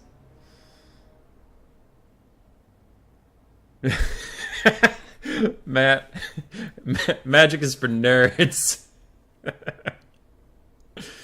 Ah, you're not wrong. You're not wrong. Nerds do usually love their magic.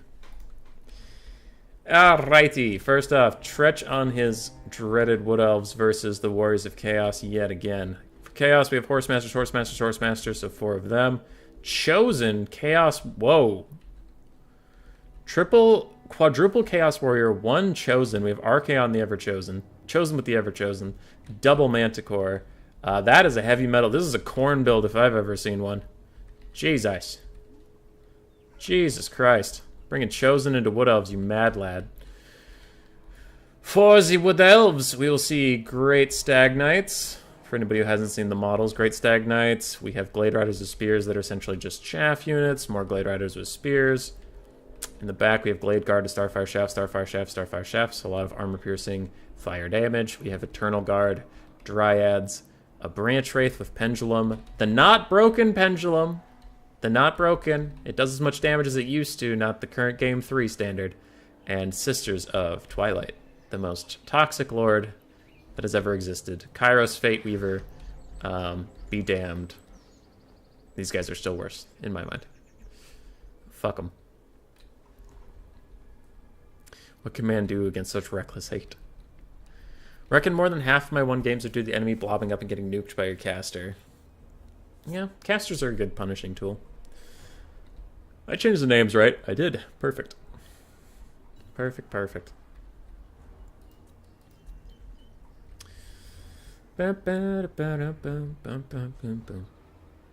Is this where we go to boo the Europeans? Zero, this is where you go to boo the Europeans. And if you want to boo the Europeans, then you should play in this version of this exact same tournament in the European times. I mean, in the North American time zone. It is tonight. It is at 7 p.m. my time, which is in 5 hours and 22 minutes. We are doing this exact same tournament again, but for the North American players. I want to see all of you there. Every single person, even those of you in Europe that have to sleep the next day. Get the fudge farkle in here. Bro. This is going to be the last stream for a while as I will be out of town and then maybe taking a break and then maybe descending into madness. The real pendulum, TM. Regiment of Renown Mammoth. La la. Words are hard. Regiment of Renown Mammoth got nearly 2,500, was quite happy. Yeah, it was super good. It's very good at clearing out infantry. Very good at clearing out infantry. Archaon is not enjoying his encounter with the Sisters of Twilight. The Sisters of Balance. And Chaos is going to walk up nice and slow. Good spread shot from the Sisters. If you don't know about them, they have ammunition that can switch off between firing a lot of projectiles in a spread or firing one very punishing projectile. So they can switch their ammunition forms. It was bad the first time the Empire. If I'm still awake, you might see there. Stormrunner, you're going to win this tournament, buddy. You're going to win it. And you're going to do great. The winner of this tournament, by the way, Mr. Overlord and Disgruntled Dryad bought a copy of my board game to send specifically to someone international. So if it is an international player who wins this, I can send them that board game, which would be $95 worth of value, and they could play that if they want to, and that's a big hooray. Or they can opt into getting $10. Boo! Take the board game. Boo! But they could. Boo! Take the board game. Side shots onto Chaos Warriors. Where are the Chosen? Sisters might want to shoot the Chosen or Archaon. Probably should focus on either of those things. Tretch doing good. Wouldn't be surprised to see a Pendulum come right down here onto these two grouped up Chaos Warriors. Well, Chaos Warriors and Chosen. But even overcasted, it'll do decent damage to the Chosen, but it won't do nearly as much as it does in Game 3. For the front line, Chaos Warriors getting chewed up by Dryads and a shit ton of Archers. Wood Elves are a little bit ahead on the balance of power. The Skirmish Cav is getting zoned out, not able to harass the Sisters of Twilight much because they're taking too much fire from the standing Archers.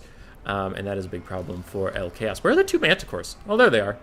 Oh, they're Exalted Heroes. They're not even Feral Manticores. My bad. Yeah, those guys need to get on the top of the Sisters pretty quickly. That'd be pretty good. Nice Burning Head. Oh, beautiful. Oh, gorgeous. Just takes out an entire Starfire Shaft unit. They are 15 armor and closely clustered, so, you know, kind of makes sense that they would die horrifically. So this is the Twilight gonna land, try and drag the Chosen with. And Pendulum, how broken are you in this game? Huh, weird. It didn't instantly one-shot that very expensive, heavily armored unit. That's strange. That's odd. Anyway, he said sarcastically. So Sisters dove down to drag the Exalted Heroes down into infantry, and then now they'll probably pull out this way soon and get back into the sky and leave the Exalted Hero behind to his fate. Rear charge from the Marauder Horse Masters, they function dual purpose as normal shock cavalry and as skirmishers. They'll do some okay damage to the Guard Starfire Shafts. Though also, actually, I forgot to mention, the Wood Elf Starfire Shafts have 27 goddamn melee defense. So they're much like Kislev archers in that they are no slouches when you actually do get onto them, meaning the skirmish cav will have to run away. Sisters are actually opting to stay in combat with the Exalted Hero. Definitely wouldn't suggest that. You will lose that Manticore quite badly. This should get going. Though a quick heal on the blob will help out a little bit. Game's evened out a bit. Wood Elves are off to a great start. Now they're still slightly ahead on the balance of power, but a lot of stuff is running, and if these skirmish cav can chase them down in any way, that would be huge.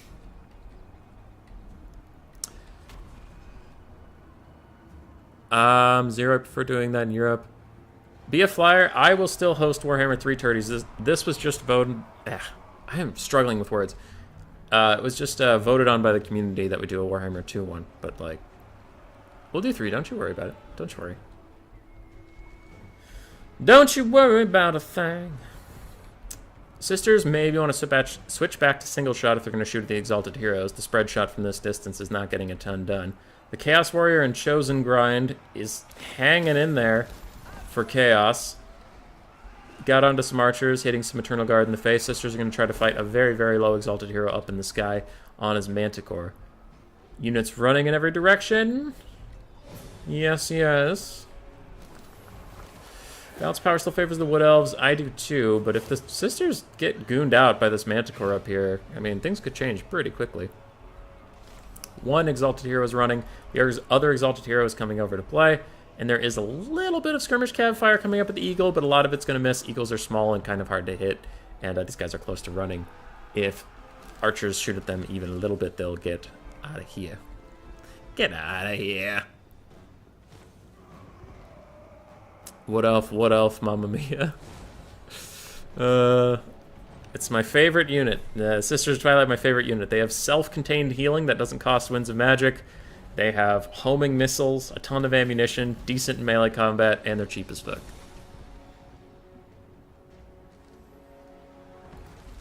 Jeez.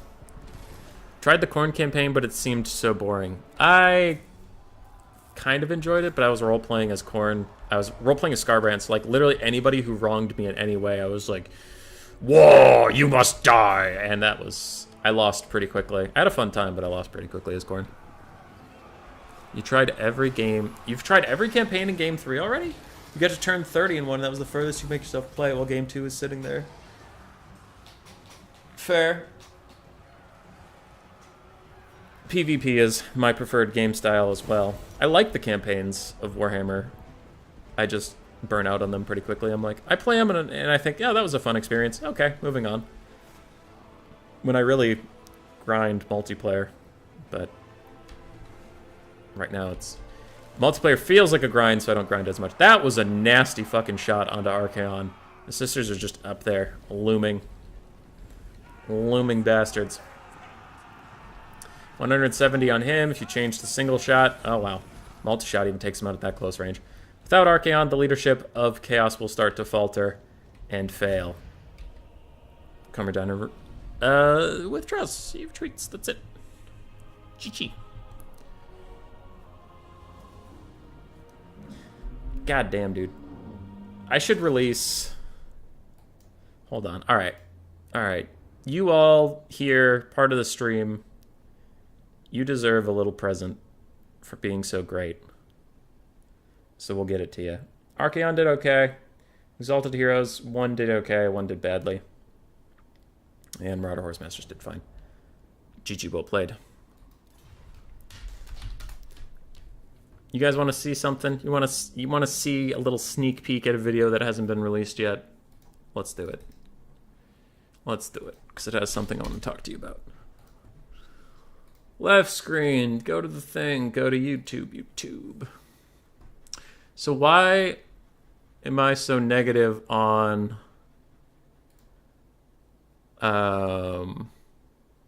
Game 3 stuff, balance-wise? It's probably... where's the graphic?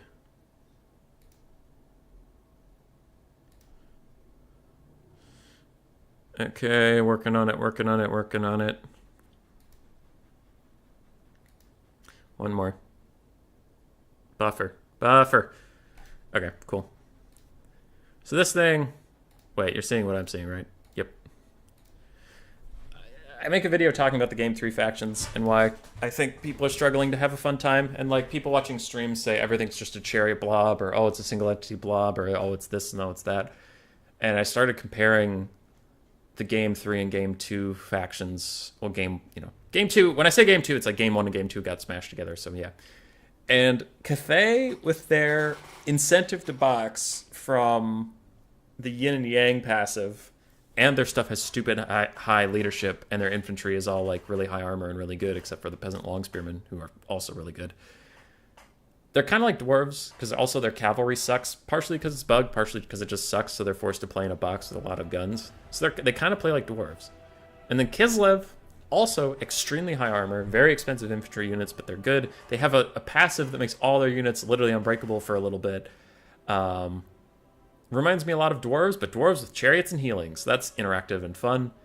Khorne is like vampire counts because they don't have any ranged and they have very limited flying. So what I mean by like vampire counts is they get cheesed a lot by like air builds or kite builds, which is great. Nurgle is almost exactly like vampire counts. He also gets cheesed by like kite and air builds. Slaanesh is like vampire counts and Beastmen had a baby, so they also get cheesed by air builds.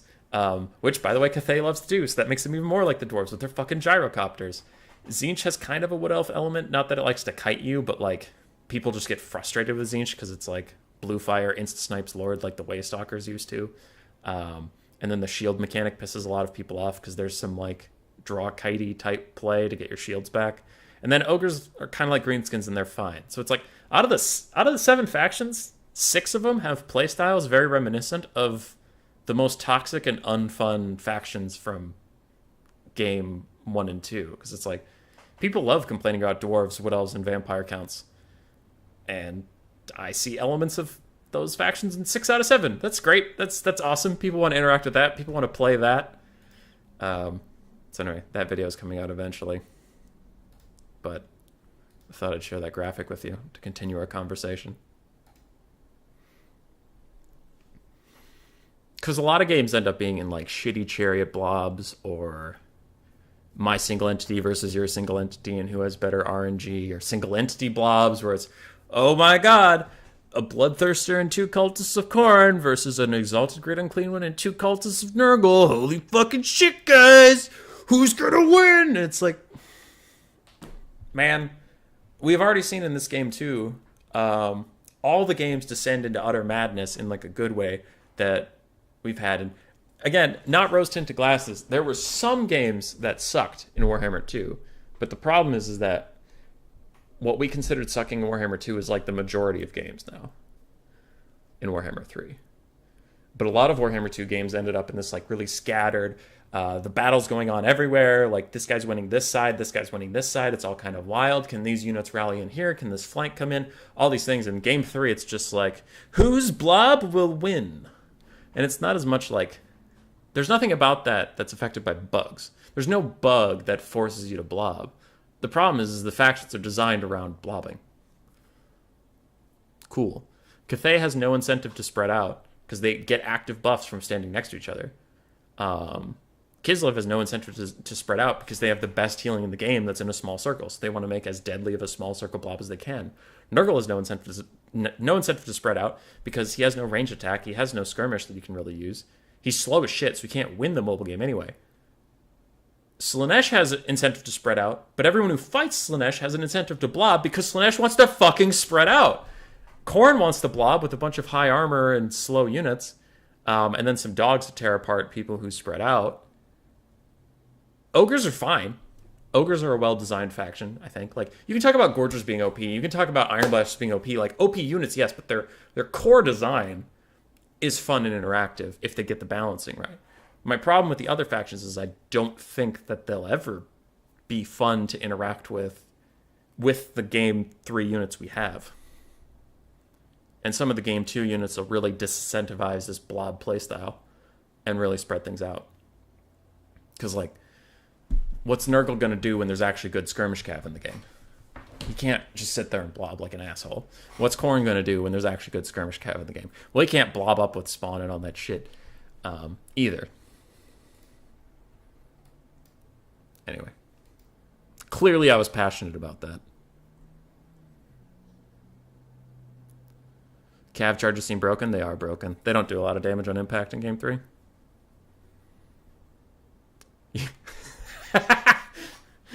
Doomsage, that is a very subtle way of saying nice job being salty.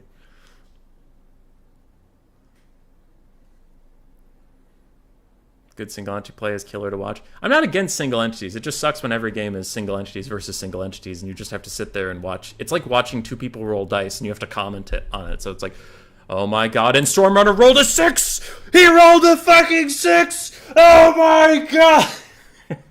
It's like, it's not that hype when you're just hoping for RNG. Anyway, what's happening? What's going on? So for Carmerdiner, we have Vampire Counts, one of the factions I was talking about, versus Empire. A lot of Empire today. This time from Tretch. Outriders, Grenade Launchers, Free Company Militia, Free Company Militia. We have Sterling's Revenge, so the ROR Free Company Militia, a lot of that. If you don't know what that unit is, it is a ranged unit, but it's a hybrid, so it has 36 melee attack, 32 melee defense. It's in case Vampire Counts want to summon zombies on top of you, they can just fight their way out instead of needing help. Go Trek, Volkmar the Grim, a Jade Wizard to provide a little bit of healing and some dwellers below, Unbreakable front line, Spearman secondary line, Halberds tertiary. Cool, cool. Continuing animations are worse than that. Even if they're not the best, I've been enjoying Slaanesh. Slaanesh is fun. You just have to deal with blobs a lot. It's boring in any regard, that's what I say. Yeah. Korna's a 95 speed super hound unit that kills light cav. Yeah, that can be fun. It's just a lot of Khorne games I end up in are just blobs. Empire, quite fun. Never thought I would like them. They're a great faction because they have a little bit of everything. So you can always find something fun to do as the Empire, no matter what playstyle you enjoy. For the Vampire Counts, we have 5 zombies, Skeleton Spearmen, Königstein Stalkers, Skeleton Warriors, and Skeleton Spearmen, backed up by 1 Cairn Wraith, Fellbats, Double White King with their Scab Scraiths, Heinrich Kemmler, is he on his horse? Yeah, he's on his horse. With Krell? Yeah, he's a Krell summon. Ooh, that might be a mistake. He has a lot of spells. Invocation, Van Hell's Dance, Macabre, Gaze and Gash, and Raise Dead. That's a lot of spells. 1 Mortis Engine, 2nd Fellbat that I didn't notice earlier, and we do have the Chillgeist Hex Wraith and 1 Blood Knight.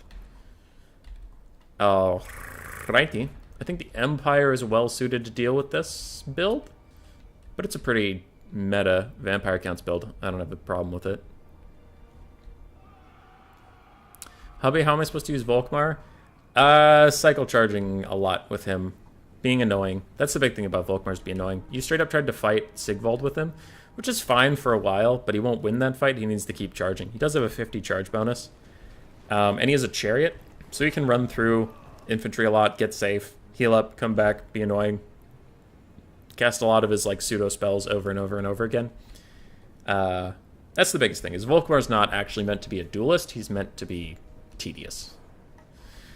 Overcast a Gaze in the Gash is going to hit him in the face. He does have missile and spell resistance, giving him 55% resistance to that cast, and some of the bolts hit him, missed him as well. So, did not do very much damage, unfortunately, for poor Kemmler. Slaanesh Chaff is super good too, indeed. I'm not saying that Game 3 can't be fun. I'm saying Game 3 has a lot of elements in it that can lead to some toxic play. Like, at the higher level tournaments, you see a lot of the same stuff. Like Turin's Faction War, Kislev just spammed Chariots and Elemental Bears over and over again and won almost... I mean, they won every game because they won the Faction War that way. And then Bob Man in my tournament last night just spammed Chariots every game as Kislev and sometimes Elemental Bears. And he won every game too because he won that tournament. So it's like, there are very abusable, unfun ways to play the game. Now, if you handshake to have fun, there are some fun things you could do in Game 3. But I'm talking about competitive. And competitive, a lot of players always do what is best, whether or not it's fun. You're enjoying Tzeentch. They're actually fun when you avoid their OP stuff. Tzeentch is also very fun. I like their Chaos Knights, because they feel like Cav should feel. And that alone is fun enough to play Tzeentch, in my opinion. They're super fun. Not being sarcastic for Zishus, I genuinely enjoy Rants and Salt. Yeah. Dude, I love when some of the YouTube channels I follow just shit on a game. It's so funny sometimes. Now, if it's a game I actually enjoy, I'm sad that they don't like it, but it's still funny. Anyway, Super Slow Vampire Counts Frontline has now arrived. They are grinding a little bit on the Flagellants, and Bats are now jumping in on the Free Company Militia, but the Free Company Militia pick from Tretch. These are no handgunners. These are no helpless damsels in distress. You can see they're just straight up fighting the Bats and beating them in melee. Good stuff there. The Vampire Counts Surround has almost finished. Now Blood Knights and Hex Wraiths are behind the lines. They could try and sneak through some of these gaps. But as we saw in my Bretonnian game against Tretch, who's still playing the Empire, there's a whole bunch of halberds back here, and even though there are gaps between them, some of your units will get caught up on the halberds, and over time you will get ground down. Most likely. Having one outrider with grenade launcher is also a good call, because it can do a lot of AoE damage to infantry over time, and you don't have nearly as many to defend. You have to defend one cavalry unit rather than, 3 or 4 outriders with outrider kite. It can be a little easier to manage and still take out a lot of stuff. Quick banishment onto some zombies and skeleton warriors does okay damage, and the Mortis Engine is pushing straight through. That will need to be shut down. Mortis Engine, if you don't know, has the AoE effect. That is why a lot of casters call the Exalted Great Unclean One of Nurgle a Mortis Engine type effect. This is the original unit. If it is in combat with you, it slowly drains your life. You can see those gray swooshes are indicating that that unit is slowly losing health over time. Passively. Blood Knights and Hex Wraiths have charged in. They broke one side of the Empire's formation, but now they are getting surrounded by halberdiers on all sides, and Free Company Militia are firing in where they can see a model, getting nice little poke damage done. Those Blood Knights are already down to half health. Kemmler will have to try and heal them if he can. Are these White Kings or is this Krell? Krell is still here, but he's running out of summon time. He's been on the field for quite a while, and Volkmar gets a juicy Soulfire bombardment down, takes out a whole unit of Skeleton Warriors, and Karnakstone Stalkers are very low as well. Gotrek's hunting down the Mortis Engine. You'll do great damage to that, and the Grenade Launcher Cav is trying to shoot zombies, but at this angle with the hill, they're actually hitting their own flagellants more than the enemy. Vampire counts about even on the balance of power still. I personally prefer the Empire's state in the game, but it is fine. Once the Mortis Engine goes down, though, they are going to lose a lot of balance of power. So you need to be careful about that. Free Company Militia are teeing off into it. And the grenade launchers are getting some accidental shots because I think they're still trying to shoot the zombies beyond. One of the zombies disintegrates away. The other is still crumbling slowly, going to dust. Without Krell, who Krell is now gone. Yes, Krell is gone. So Gotrek might be unkillable in this game. Kemmler and the Double White Kings are all pretty shit duelists.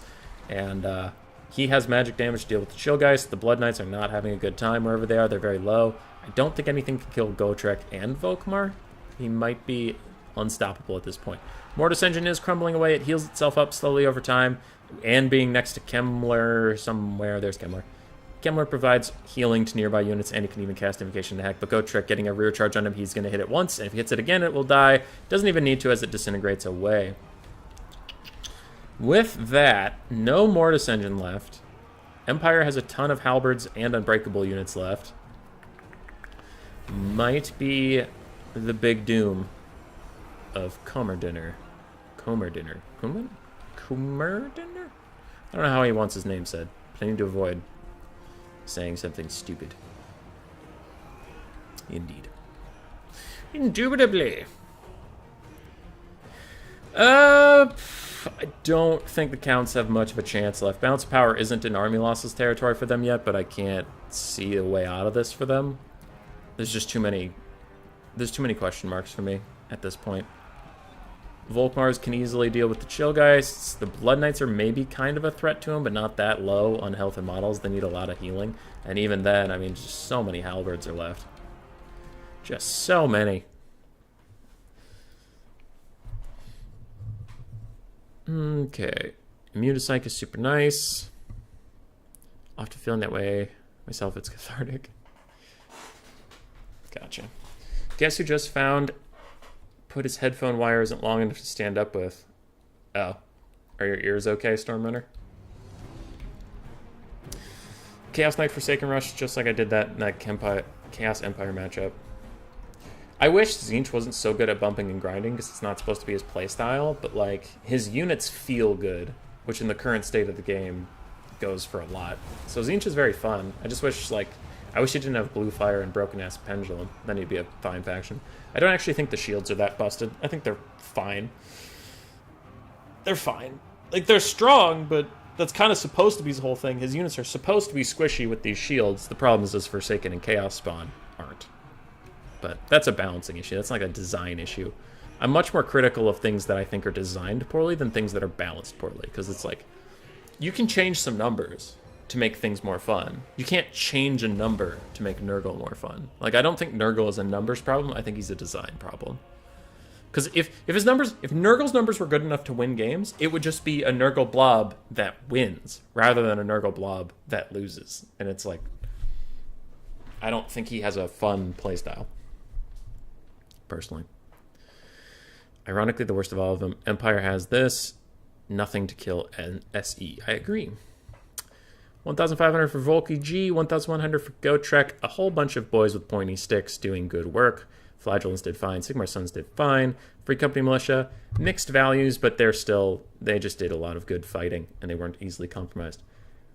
For the Vampire counts, great value on the White Kings. Kemmler himself was a big old support factory, did his best there. Infantry really struggled. Blood Knights struggled as well. Hex Wraiths did okay, but didn't quite pay for themselves, and the Mortis Engine was hunted down and had a bad time. GG, well played.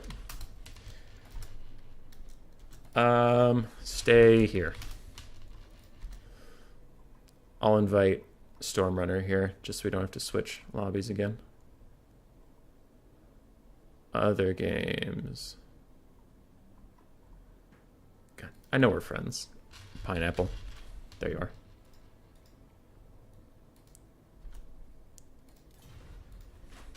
Storm on his way.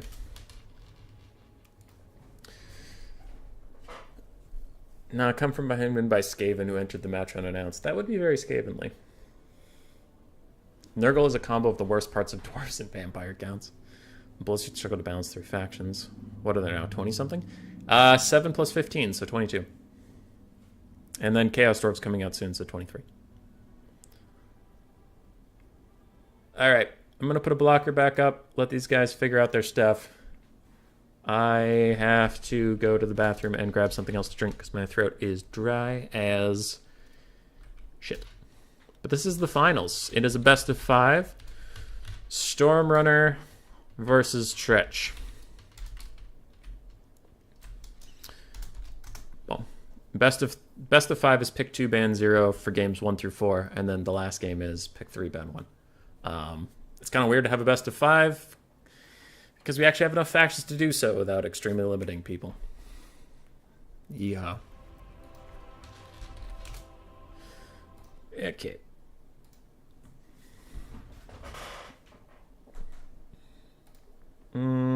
Tretch picks first. Tretch picks 2, ban 0. GLHF. And he picked the right map. Alright, I have a blocker up, correct? Yes, I do. BRB. Yeah. Mess with the honk, you get the bonk. I love this shirt. Grace got me this shirt.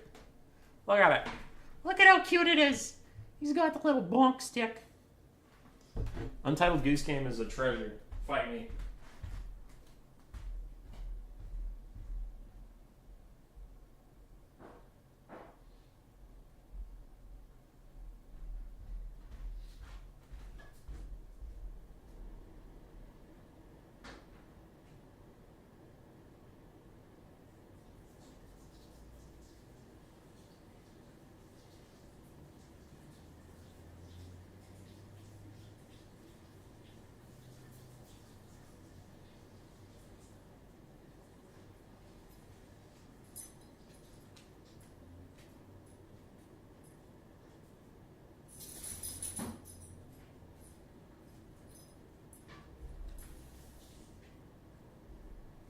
Hey, Pop.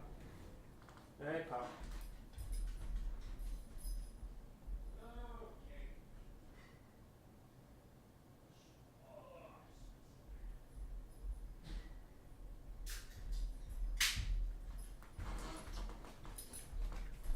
I'm back. Calm down. Hey, Pop. How you doing? Come here. Up, up. Up, up. Who's your good lady? Who's your good lady? You are. Up, up? Up, up? No up, up? You just want to be down? Okay.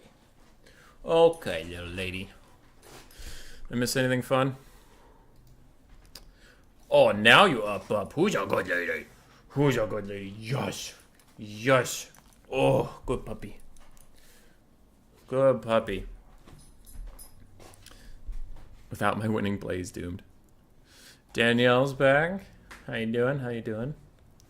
Greenskins versus Empire. A lot of Empire today from Tretch, but this will be our first shot of Greenskins.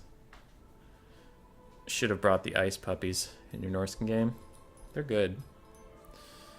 They're pretty good. Alright. I'll get a dog cam for a little bit. Sick of seeing my face. Whoa! Holy crap! Pup. Nope, no pup. Pup. She's not in a good spot for puppy cam. Oh, yes, go to your bed. Go to your bed.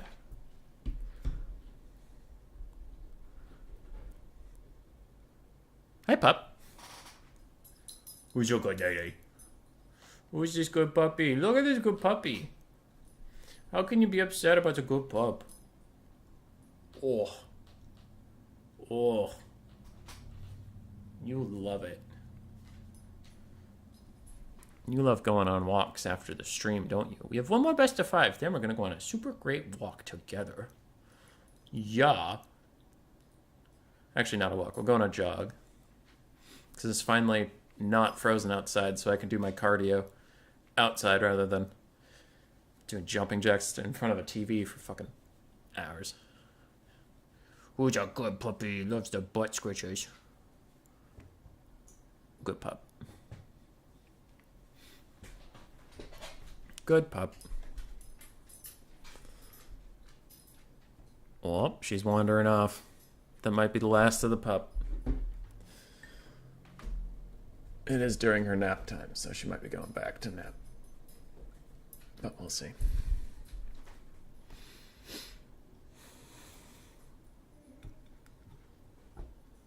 Dust off hands, summoning successful. Got him. Yeah, but now you get me again. Congratulations. Congratulations. Hazel does this really cute and really honestly stupid thing. Where she loves people and she loves to jump up on people. Like she's a very tall dog, so she'll like put her paws on your chest and like sniff your face. But she's also scared of strangers who are men. She is not scared of strangers who are women. Only strangers who are men. So then, like, my landlord and my stepdad, both of them she doesn't know well enough yet. So when they came in the door to our house, she barks at them a lot. But at the same time, she runs up and jumps up to you because she wants, like, to snuggle and pets, and she's just a very loving dog. So she's, like, barking in their face while also jumping up on them and wagging her tail. And it's like, you gotta pick a lane. You can't be like, stranger danger, but also, hi, stranger, welcome to my house. I love you so much. So she's just a fucking derp. We love it. What's my favorite Warhammer 3 faction? Cathay. Long shot. Just buy a long shot. Love Cathay. I love Cathay. They're very fun. Doomsage, don't you boop my snoot. Don't you boop my snoot. I think Cathay will be even more fun for everybody, even their opponents, when Cavalry is fixed, so that they'll use Jade Lancers more often and box a little less. But until that happens, they're still going to be very boxy. I'm a player who, much to the chagrin of my chat, ends up boxing a lot. Normally, so I'm not that perturbed by the fact that they're a box faction, but I'm also not an idiot, and I can understand when people say, I hate box factions. I'm not like, why? Why don't you like box factions? It's like, yeah, it's not for everybody. So I think any incentive to make them less boxy will be healthy for the game. I'm no fool. Alrighty, greenskins for the first time today from Stormrunner. We have Wurzag. Yes, I love Wurzag. He's my favorite greenskin lord, even though he's not the best, but he is my favorite. He has Brainbuster and Edbutt. Also, Foot of Gork. Wow, going for the memes. We have Goblins mixed in with Savage Orcs, Orc Biggins, Orc Aura Boys, the Rusty Arrows Night Goblins, Goblin Wolf Riders, Orc Boar Boy Biggins, Goblin Wolf Riders, and Spider Rider Archers. So very diverse standard push build with the greenskins, and then one Night Goblin ROR in the far distance being all sneaky. The 8-peak loons. Currently facing the wrong way, but they'll figure it out. For Tretch, we have a Jade Wizard on horse. We have the Unbreakable front line of Double Flagellant and Sigmar's Sons on the side. And tertiary, we have more pointy boys with sticks. I think you might be getting a theme of what Tretch likes to do about now. And we have Empire Knights, Reichsguard in the middle. Reichsguard are slightly more elite. Empire Knights. Still no armor piercing, just slightly better stats, which is usually why they're considered a bad unit. We have the Black Lions ROR. Oh, dude, BF Flyer doesn't even know what RORs are. Maybe. I don't want to speak for him, but also you don't know what they are, I'm telling you. Black Lions ROR is Hellblaster volley guns hidden inside of a wagon. So they fire like a machine gun. It's pretty cool. And then Volkmar the Grim. So, dude, BF Flyer, we don't even have Regiments of Renown? What the oh, okay. Okay. If you care in the chat, tell me whether or not you know what Regiments of Renown are, and I can rant about them to you. I think they're great. You like ogres a lot? A lot of people like ogres. I personally don't get the appeal. Like, whenever I play as them, I feel like shit. Whenever I play against them, I feel like I can beat them pretty well. Not like easily, but like pretty well. But a lot of people like them. Some people think they're OP. I'm a little confused by it. What's done cannot be undone. Don't. Aw, sad. That's sad.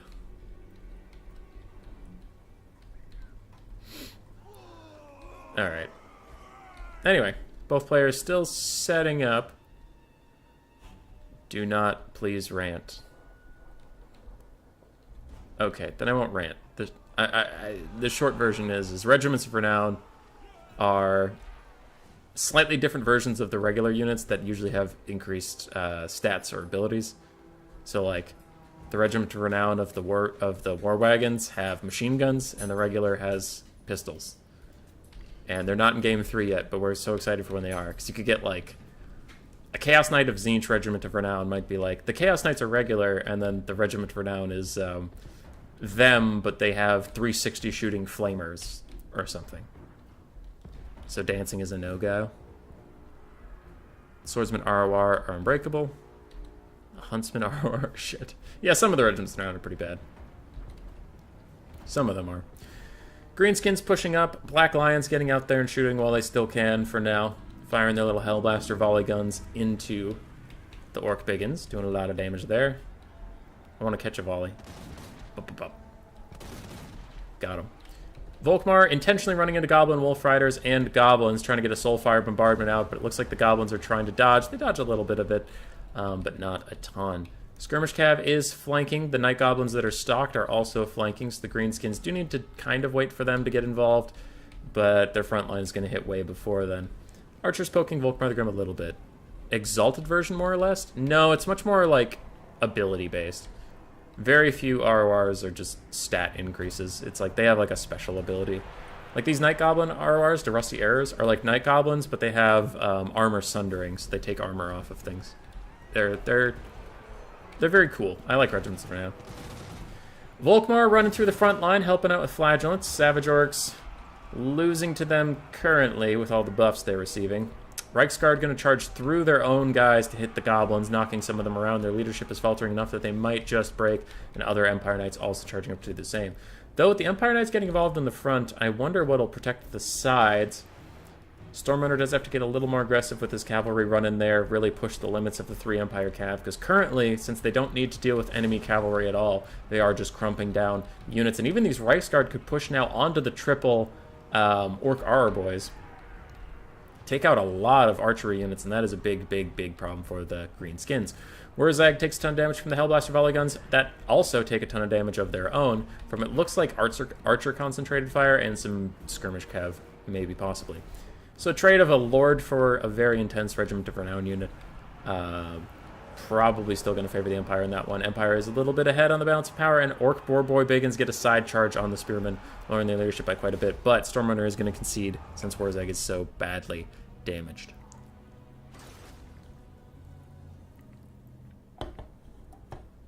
He is.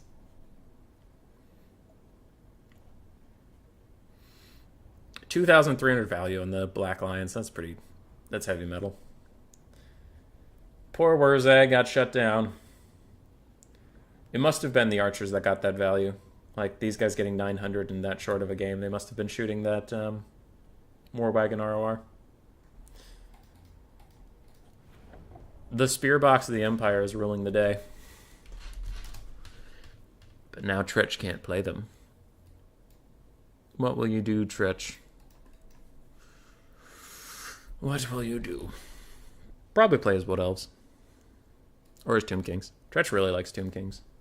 Kind of surprised he hasn't played them yet against Storm.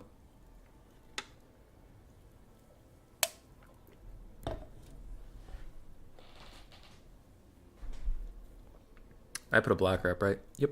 I updated the score. Yep.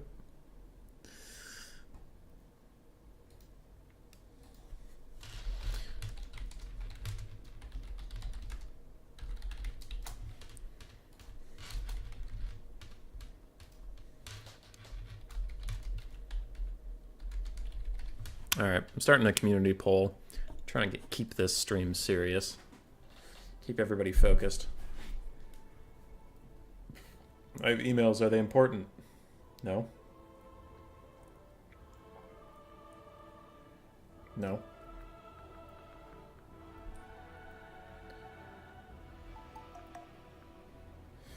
Another email is important. Dave Kahn? I will check that later. Up! Hey, an email is waiting on for work comes. I'm going to send you a Zoom when my Friday morning schedule becomes more clear. Trying to plan some land experiment things. Perfect. Perfect. I have a meeting with another developer that hopefully we can figure out this problem I've been having with an assay, where there's a ghost peak that is getting in my way, but if I get rid of it, I destroy one of my other analytes, and that is bad. That is bad.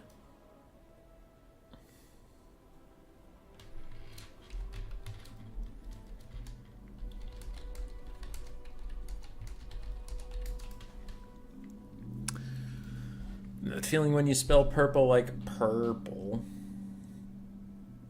It's weird. I can see where you went wrong. It's all G.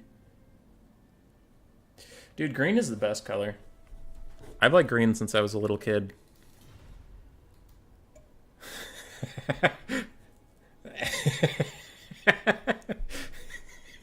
What is this band you speak of? Fuck. That's pretty funny. 3 votes. 1 for green, 2 for not green. Fitty fitty. Fitty fitty. Green's making a comeback. Shill Panzer 4. No. No. Ooh, Vampire Coast. Vampire Coast versus Beastman. I wonder if he's going to go with the Minotaur Rush as Beastman, or if he'll do what I usually did and spam a shit ton of Ungor Archers. The day I use For the Win unironically euthanized me.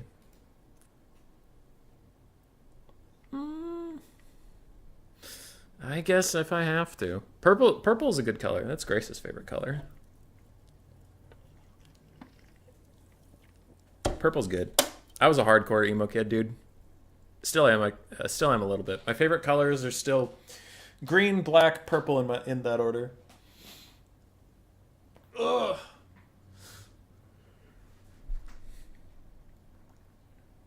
Tretch is ready. With a Vampire Coast build of the ages. Orange and yellow are gross. Yeah. I don't have a problem with any color, I guess, but if I saw somebody wearing yellow, I would consider it a hate crime. Yeah. Yeah. I would have them thrown out of the store immediately. Shunned. Right, Hazel? Yeah. Yeah, good lady.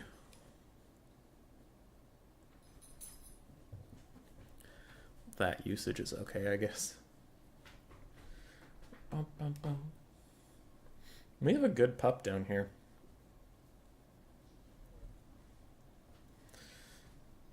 Stormrunner's thinking. Big thinking. For the Win, which is something cancer. Something cancer. That was me with like Pog for a while. Like I didn't really get on the train of saying like Pog this, Pog that. And then recently I found myself saying I still don't say Pog, but what is that thing I do say? Chad. I say Chad a lot now, where I didn't used to. So I'm still not fully on the Pog chain. They haven't gotten me yet, but like, if something's awesome, I'll say, that's pretty Chad, which I didn't used to. Being corrupted by the youths. Being corrupted by the youths, puppy. Oh, big puppy yawn for such a big puppy belly.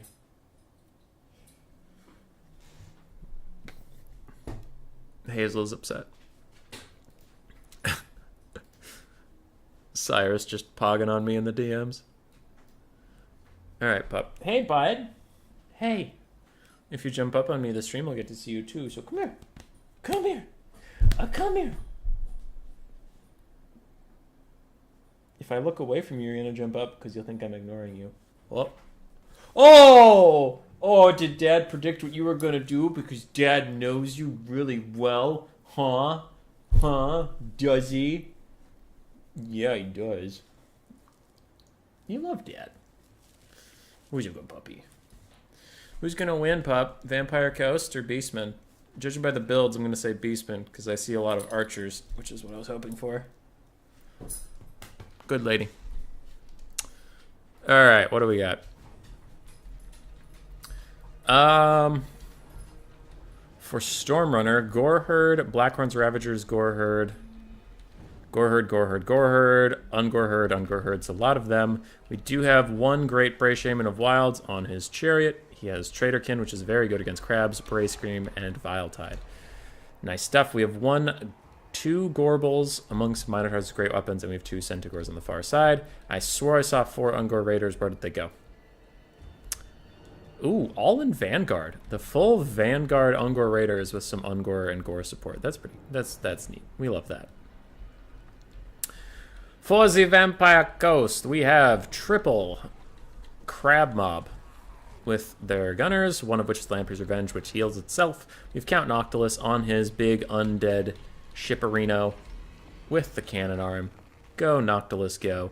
He has Invocation to Heck and his Summon, which is pretty typical. And we have double Gunnery White on their crabs as well. It is a crab box with a bunch of chaff. Pog is Twitch lingo, that's why. Not young people lingo, really. Nope, it's young people lingo. Nope. Pog isn't an act. I thought it was player of the game. I thought that's what that was for. Refers back to the bottle cap Pog from the 90s. That's pretty funny. No, I think it's for like play of the game or player of the game. Sanch. Okay. Logic wants something. Okay, he's doing some stuff. That's cool.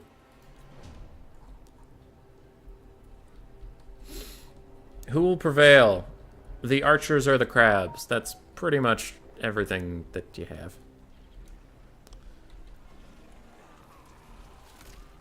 Chaff really doesn't matter that much.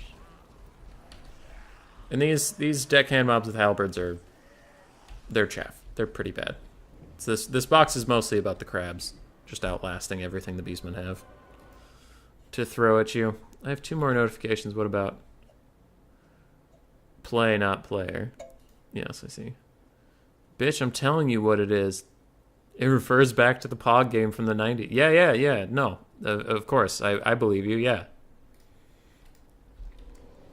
Paul's original ginger ale, if only. So, the Beastman Mass Vanguard is going to put Vampire Coast a little confused, and they are now going to have to rotate their formation to get the crabs back in front. Noctilus turns and fires at some Centaurs, and gets a decent little hit and misses a bit. Your money is on the VC. I think you mean Vampire Coast, but fair. Danielle, how much money? And do I get it if VC lose? Because I like the Beastman's odds here. They have a lot of archers. Archers are pretty good. And this double Gorble Mino bus is coming in. It's coming in hot. Daniel, I forgot to ask. You got a board game, right? Have you gotten it yet? And if you have gotten it, have you opened it? And if you have opened it, have you played it? And if you have played it, did you love it? I hope. And if you don't love it, then don't tell me. Just say you never got it and let me live in my happy ignorance. Beastmen are advancing. Centaurs kind of got a little bit stuck on the side here. They did not have a fun time fighting Noctilus, who has shot them to death because he is a cannon on top of a tripod, so he can see whatever he wants to see. And this Mino bus should probably just blitz him. Get a good surround on him right now. Tretch has left him a little isolated with no support, and they are going to jump onto him. Now, he can summon some guys onto himself, but he can only summon small entities. The only things that can stop these Minotaurs from kicking his ass are crabs, which now realize they're needed elsewhere and are coming back, but the Minotaurs start their charge animations. They're going to get onto Noctilus very, very quickly. On the far side, we have a Traitorkin being casted. It is overcast. It will hit these guys. The Rotting Promethean mob, with all these archers shooting them, will start to go down very quickly, and that is quite bad for the Vampire Coast, as they need these crabs to last a very, very long time. And that one's already down to half health. British Shaman of Wilds run around. Gore herds are killing any zombies they get their hands onto. And Noctilus did escape from the little Minotaur trap intact, though he is leaving behind some crabs who are not killing the Minotaurs at all. And he would prefer if these deckhand mobs were pole arms, which pole arms are now coming to help, but they will be a little late to the party. Wraithstorm from Noctilus will hit one of the Gorbals. Maybe friendly fire. Not friendly fire. Maybe collateral damage. Some Minotaurs as well, but he does fall over, making most of the damage not hit him. You would be on board for 50, but almost double the amount. Well, oh, okay, yeah. I forgot you're international. International shipping is a bitch. How are we doing? One crab is at 1/3, actually 1/4 health and falling. One crab is at about half, and the Lamp's Revenge is full. Gunnery Whites, the other danger in the deep. 1/3 missing from him, full health otherwise. Noctilus is somewhere very, very bold of Tretch to have him this far out against basic archers. Basic archers could do a lot of damage to him. You can see his health is tanking, considering how much health he has. That is a pretty good chunk coming out of him already. He'll have to use some healing on himself quite soon. Blackhorn's Ravagers are tearing through more and more of the pole arms. And Centaur staying in combat for a little too long against these crabs and deckhand mobs. They are going to get dragged down. Beastmen are still ahead on the balance of power. I tend to agree. And are these summons? It looks like they are. The summon is about to wear off. It will probably rout the Ungor Raiders before it fully routs, but still doing okay. Double Gunnery White getting onto the caster and Lord for the Beastmen is pretty bad for them. He will want to run away. He's much faster than them, so he can outpace them quite easily. Now the problem is those Gunnery Whites do have long rifles, and they can shoot you as you run away. So maybe a bit of a tricky pickle there. All three archers that are left are turning to fire onto Noctilus, most likely from Stormrunner, and that'll be huge, especially if you can start getting him to crumble away or something of the sort. That would be quite good. He does have some Minotaurs in front of him, so he can't exactly run this way carefree. And the double Gorbal teaming up with the Caster Lord to put the hurt onto Gunnery Whites. They have incredible armor piercing and anti-large. The Gunnery Whites do not want to fight these guys at all, especially not split off like this. And the Beastmen have the chaff advantage and they have the single entity advantage. The only thing the Vampire Coast have going for them is Crab Blob. And Crab Blob's not having a great time. One Gunnery White's almost dead. This is probably an overcommitment from the Beastmen. Get the Brave Shaman of Wilds out of here, or get one of the Gorbals out of here. You can see right now they're just getting in their own way a little bit while they fight. PogChamp is a full emote name. Yeah, I know that. I know these things, Hammond. Alright. Rotting Promethean's Gunnery Mob is getting Invocation and Hack to heal it up, get some models back. It is not the Lamper's Revenge, so it's not regenerating on its own, meaning the fact that its healing cap is within sight just means that a shitload of spells have been cast onto it. Archers are doing okay for the Beastmen. They have suffered some casualties, but they still have 62, 70-ish models, 69 nice models, untouched, and some summons. There are two different summons in their direction right now, which means if your Ungor Raiders just run away, you can waste 2 summons worth of time. And again, the Wraithstorm gets cast onto a Gorbal who falls over, meaning most of the stuff will miss. One Gunnery White is dead. Balance power still slightly Beastman favored. You can see Noctilus' healing cap as he still gets poked down by more and more archers. And yet another summon is running out. There are 3 summons on the field right now. Because Noctilus has some. When he gets low enough on health, his mount drops some into panic. And he also has an item that gives summons, and he has a summon spell. But the zombie deckhand mobs are utter trash. I mean, they're a good unit, but they're trash. Like, they're not meant to kill anything ever. And you can see, even though they are fighting beastmen archers, they are not getting a lot of damage done. So it's not like they're a huge threat. They're just annoying. They're annoying protective blockers. Goreherds and Minotaurs are getting routed off by Terror and Noctilus shooting some things. The crabs have finally formed back into a big blob, and this might be a bit of a throw from Stormrunner. Both Gore Bulls getting involved all on their own, but it looks like it was a bait for a big Traderkin hitting 3 different crab units.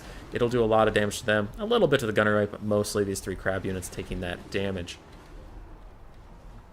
Pistol Summon and Regular Summon still trying to rout off Ungor Raiders, just doing their best with their 10 melee attack against the 19 melee defense of the Ungor Raiders. Their leadership is super low, though, and they try to push past the deckhands mob, which might break them, because if they get those deckhand mobs behind them, it'll get the flanked by enemy debuff. Noctilus is very, very low on health. He's not crumbling just yet, and he could have some magic left to heal himself. Unbreakable from both of the Gorbals as they pop Axe of Men. I have never seen that item used before, but it does make them unbreakable as they're currently wavering at very, very low health, causing them to fight to the very last. Some Centaurs are charging back in, some Goreherds are charging back in. But the Beastmen are running out of bodies to throw at this situation. One of the Gorbals straight up dies. The other one is... Nope, he's there. I just lost him for a second. No, wait, he did die. Yeah, he died. I only see one Gorbal in here.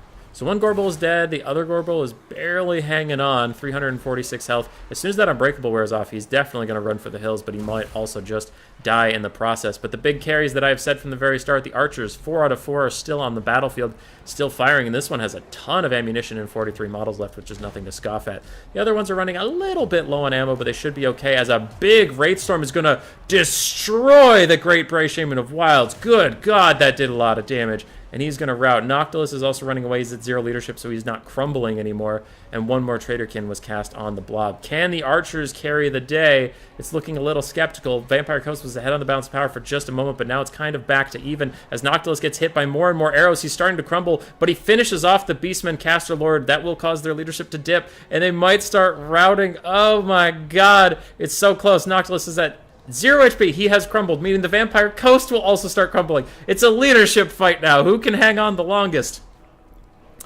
Lampert's Revenge are crumbling away. They will die soon. The other Rotting Promethean gunnery mob is crumbling away, but this gunnery mob is healthy enough to stay in there, and so is the gunnery white. What do the Beastmen still have left on the table? Nothing, and Stormrunner will concede.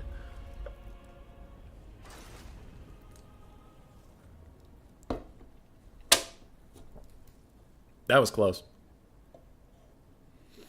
That was close. Whatever the hell happened to that Great Bray Shaman of Wilds definitely lost the game for Storm. Like, he just died all of a sudden, instantly. Noctilus might have shot him with a cannonball, then hit him with the Wraith Storm, then shot him again, and it just did a big burst of damage. Also, I think the Gorbals were a little overextended when you had archers shooting in. Maybe they could have backed off for a while and let the archers poke, but what happens, happens. Gorbals did okay. Not as much as I would have thought, actually. Archers did super well. Only one of them didn't pay for themselves like 4 times over. Centaurs had nothing to do, unfortunately, and the Minotaurs Great Ones did excellently. For Tretch, Noctilus got 2,000. His Gunnery Whites did okay. Neither of them quite paid for themselves. The Chaff all died, but the Crab Blob did okay.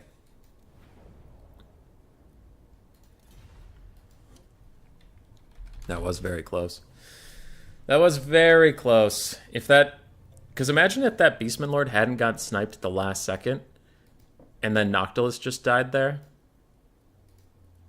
That would have been way different, because the Beastmen wouldn't have had a mass rout when their Lord died, obviously. And the coast would have still crumbled down to nothing. Brutal. It's brutal. Kind of surprised that the Gorbals were fighting stuff all game and got so little value.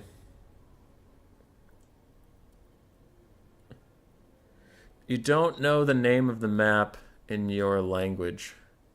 Shimmer Sword.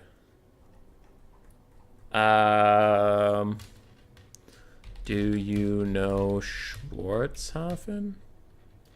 Uh-oh. Oh, Tretch left, so Stormrunner can be the host. And come back, because I think Tretch is French. Fwa, fwa, fwa.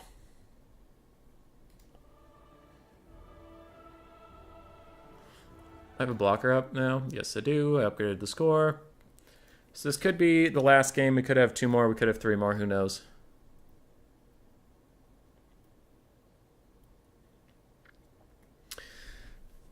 Doom Sage.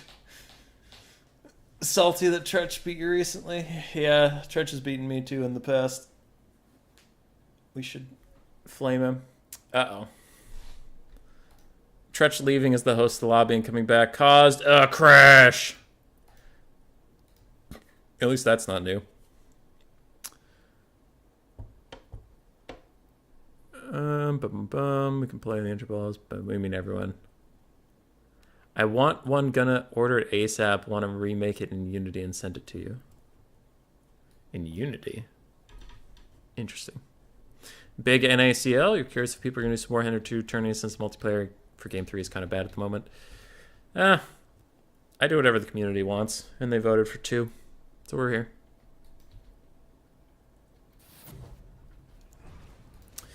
We're here.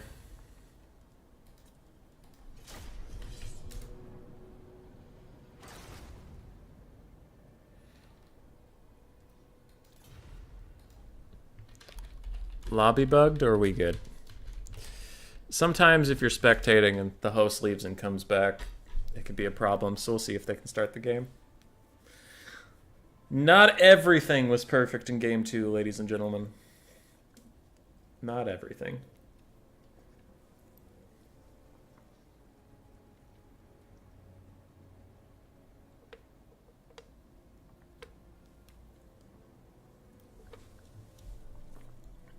I just left to not be the host.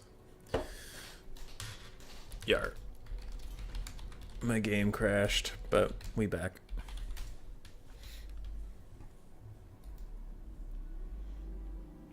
I wonder. Steam charts.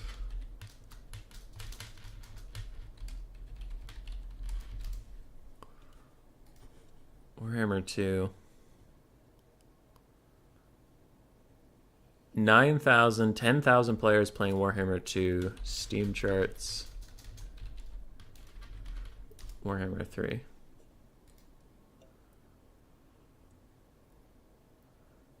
So right now in Warhammer 3, there's 18,000 people playing. In Warhammer 2, there's currently 10,000 people playing. That's not great, honestly. That's not great.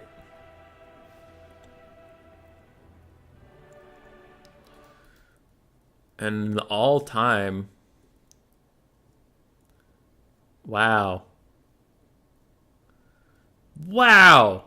Really? Wait.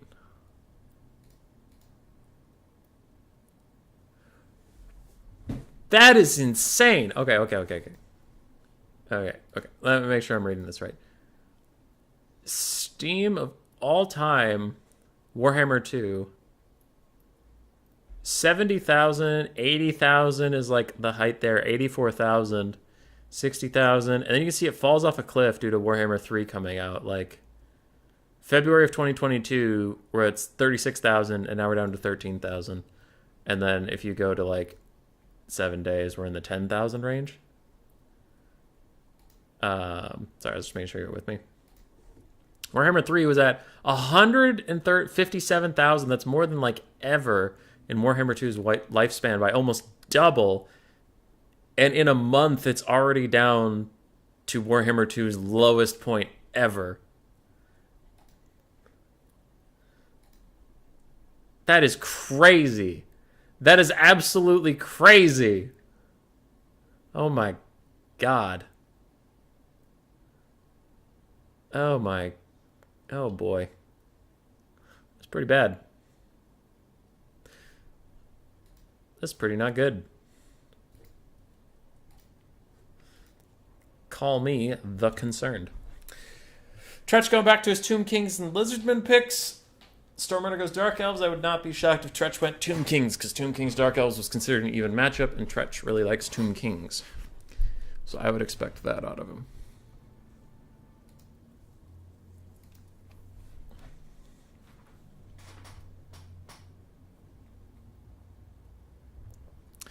He's beat me too in the past. I just meant that he has beaten me too. I didn't mean anything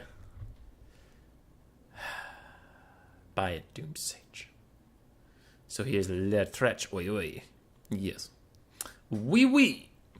Tomb Kings. Hey, I was right. CIA is happy they baited a lot of people, which I found more amusing when you remember the foreign language is a thing because they're utterly terrifying.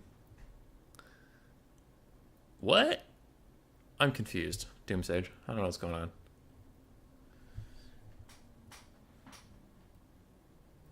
Don't know what's going on.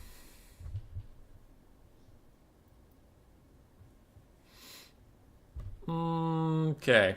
So if Tretch wins this, stream will be done, and then I will have 4 hours before I'm streaming again. Streaming the NA version of this tournament. And then I will be gone until about Monday, where we will definitely have a stream of the Randomnix interview about domination mode and Game 3 in general from Randomnix. The Purple Sun of Creative Assembly. CA baited out that vortex.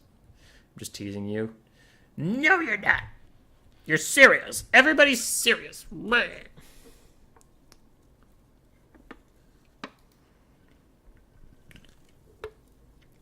Thomas, the campaign for Warhammer 3 is actually enjoyable if you grab Drunk Flamingo's mod. It lets you disable the Realm of Chaos mechanic completely and lets you just play for domination victory.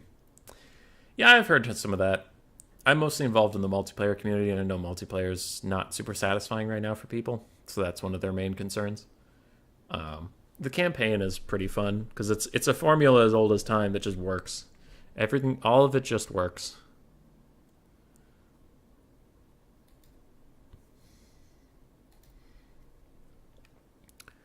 And Cathay versus Kislev. Cathay needs at least one Sentinel. Without Sentinels, Kislev crush all the infantry they have. I see you are enjoying the Thunderbolt. Damn, that spell is amazing. It is pretty good, Spartan, and I gave you credit for it. Chariots. Okay. Sorry, just reading some comments on stuff. Though I enjoyed the Realms of Chaos part for my first two campaigns, then it just got tedious. 100%. It was kind of the same in Game 2 with the Vortex campaign, where after a bit, the mechanic just got repetitive. Due to how quickly I send the succession, the 70-second delay. It is hard to maintain a conversation with the delay, Doomsage. That is true.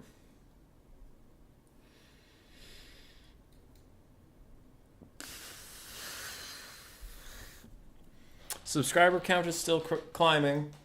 There's only 13 people hanging around at this point, but if you aren't subscribed and you do like Warhammer multiplayer content, some campaign stuff, some bug stuff, generally just try to have an entertaining time.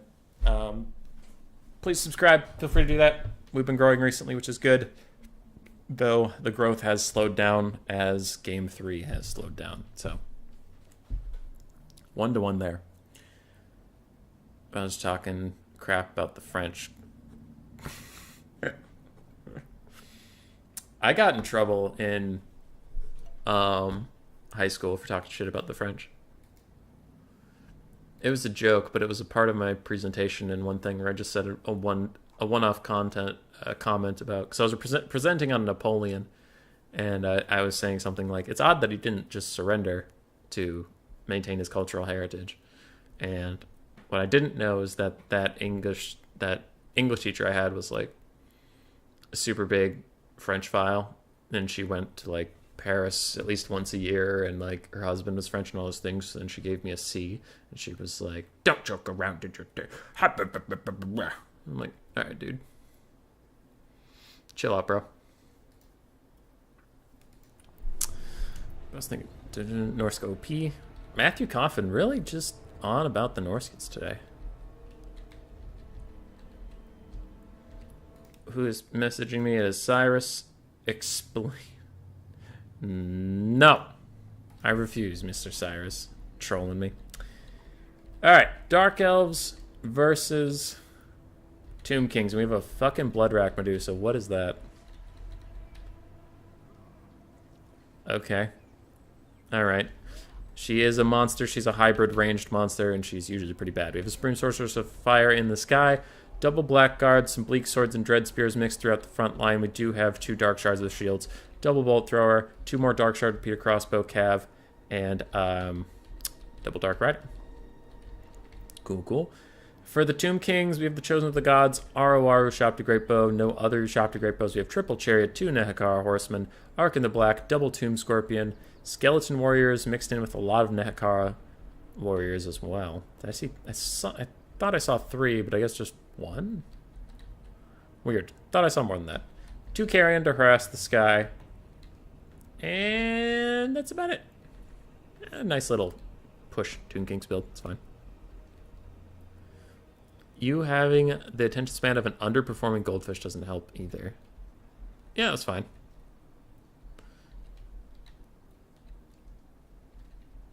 Okay.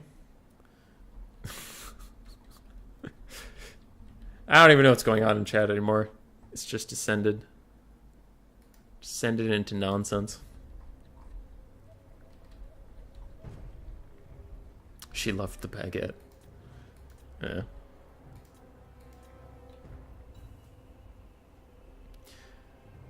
The only reason why there's a delay is because Hubness doesn't want technology. No. Wait a second. I know I can turn the delay off in the studio. The problem is that if you don't have a delay in a competitive like tournament thing, then your opponent can hear exactly what I'm talking about in real time. So like they could have the stream on and just be listening, and I'd be like, I was going to have to watch out for this purple sun, and then he would know in real time, watch out for the purple sun, rather than 30 seconds after I say that. If the purple sun hasn't cast yet, then that's an entirely different fucking problem. In my opinion, your joke wasn't something that could be reasonably taken offense to. Oh, yeah, no. She was just being a shitter. She was just being a shitter. We didn't get along. Just one of those people that took like high school English super seriously, and it's like, you know, if you pointed out, oh, she especially hated when I pointed out anything about Shakespeare, because she loved Shakespeare, and I'm like, Romeo and Juliet's kind of fucked up. Like, in one of my presentations, I was saying, maybe if your first relationship doesn't go great, killing yourself isn't a great option. You should probably just think about that one for a little bit, and it's going to be okay. And she was like, it's such a great story! And I'm like, it's 2 teenagers kissing a couple times and then killing themselves, and then a bunch of murders being committed. And everyone in the story is like 15, 16, 17, 18. It's kind of a fucked up ordeal. And she's like, it's beautiful! Shakespeare is my husband! Not a big fan of old Shaky Spiro. Anyway. I mean, he's fine. Like, I'm not saying he's shit. I'm also allowed to make jokes about things that are funny. Anyway, the Tomb Kings have arrived. Bolt Thrower is getting shut down by Carrion briefly, and the Blood Rack Medusa has been firing in. Some of the Tomb Kings' chaff has been shut down already, but the Double Tomb Scorpion isn't even here yet, though the Chariots are having a terrible bad time. Bolt Throwers have almost killed one. The other is currently fighting Blackguard, and they are pushing through a little bit. Might get caught up slightly, so they will take some poke damage as they go. And the Chosen of the Gods Ushapti have taken a hill position and are now firing in with their spreading shots down into the Blackguard of Nagaron, doing a lot of damage to them. So that is big buku value. Meanwhile, the Dark Elves throw a burning head down onto the Nehekara Warriors, trying to get a little bit of a 2-for-1, but mostly just kills off the Nehekara Warriors. Ushapti summon for the Tomb Kings. Army passive has already come out. It's shutting down one of the Bolt Throwers. Both Bolt Throwers are currently in big trouble. Dark Shards are also being killed by the Chariots, but the Chariots are very, very injured. Arc in the Black takes a fireball to the face. Don't know if it was overcasted. I think it probably maybe was, but not super sure. Tomb King's Chaff pushing through the front line is getting into the back, and Double Tomb Scorpion is also going to rout off a bunch of things. Now for the Dark Elves, they have 2 Repeater Crossbows that are still very healthy. 1 Dark Shard that is healthy, but not about to be, as the Carrion are right behind it. They do have a Blackguard and some Dread Spears. So they do have a decent pocket of power, and they have the Blood Rack Medusa, who's currently getting shot at by the Chosen of the Gods, and their spreading arrows will miss her very small hitbox. So probably want to aim at something else. Yep, they get retargeted onto the Blackguard. That is a good choice. For the Tomb Kings, you have the Chosen of the Gods, which are a big power point, Double Tomb Scorpion, and Arkan, which are also big power points. But currently, Arkan is trapped up in Blackguard. He does not want to be there at all, and he is getting slaughtered. He needs to move right now, or he will die, and that might be the way for the Dark Elves to get back into this game more officially. Arkan summons a little bit of a Skeleton Warrior buff around himself and gives himself 40% physical resist with the Liber Mortis. I wouldn't be surprised if we have another Fireball coming in hot from the Supreme Sorceress of Fire. Don't know. Double Tomb Scorpion are going to go fight the Bloodrack Medusa. They will definitely win that fight. I wouldn't hate for one of them to come over and bail out Arkan, though, because he's still taking a lot of damage. Like, this needs to be much more of a focus for the Tomb Kings, is how poorly this is going. And the Overcast of Fireball hits him. Arkan's going to start crumbling, and if he dies, that is pretty bad, as he's your Lord and your Caster and a Summoner. That is a lot of value left on the table. Dark Elves have plenty of kiting tools left, though they're currently being left behind. Haha, got him. Yeah, Ark dead. That's a dead Arkan. Yep. The point of Romeo and Juliet is that kind of love is stupid. I see. That's like the type of thing that if I said in that presentation would have been viewed negatively, because it's perfect in every way. Duh. The 15-year-olds in the 17th century are practically adults. Practically. Chosen of the Gods probably want to shoot this clump of Blackguard of Naggarond. They're the only tool here that can really kill those guys, so they should get to it. Shooting at this Lord in the Sky, she's going to dodge most of it. It won't be a big deal. Burning Head going to hit the Skeleton Spearmen, doing a lot of damage to them, roasting them down, though it does do a little bit of friendly fire to the Dread Spears, and it is enough to rout them along with the Chariots, slapping them in the face. As we saw with the Dark Elves previously, 2 uncontested repeater crossbows with tons of ammunition will be a problem in the late game for their opponents, in this case the Tomb Kings. The Tomb Kings are now turning back to try and fight with them, but I don't think they will survive that encounter. They're very low on leadership and health, crumbling away just a little bit. They do have some Nakara Horsemen support, and now the Blackguards of Naggarond are here. Quick little fireball cast does a bit of poke damage to them. The Chosen of the Gods almost out of ammunition, 2 volleys left in their entire unit. And these Blackguard are quite healthy. I think the Dark Elves have got this wrapped up. Since when did Tomb Kings... Sorry, the idea of 3 different kinds of love is old-fashioned now for some reason. 3 different kinds of love? I'm confused by that. Since when did Tomb Kings main figure out how to not take Tomb Guard and insta-lose them to Burning Head? Yeah. Well, one little Arkan misplay is going to be the turning point of this game, it would appear.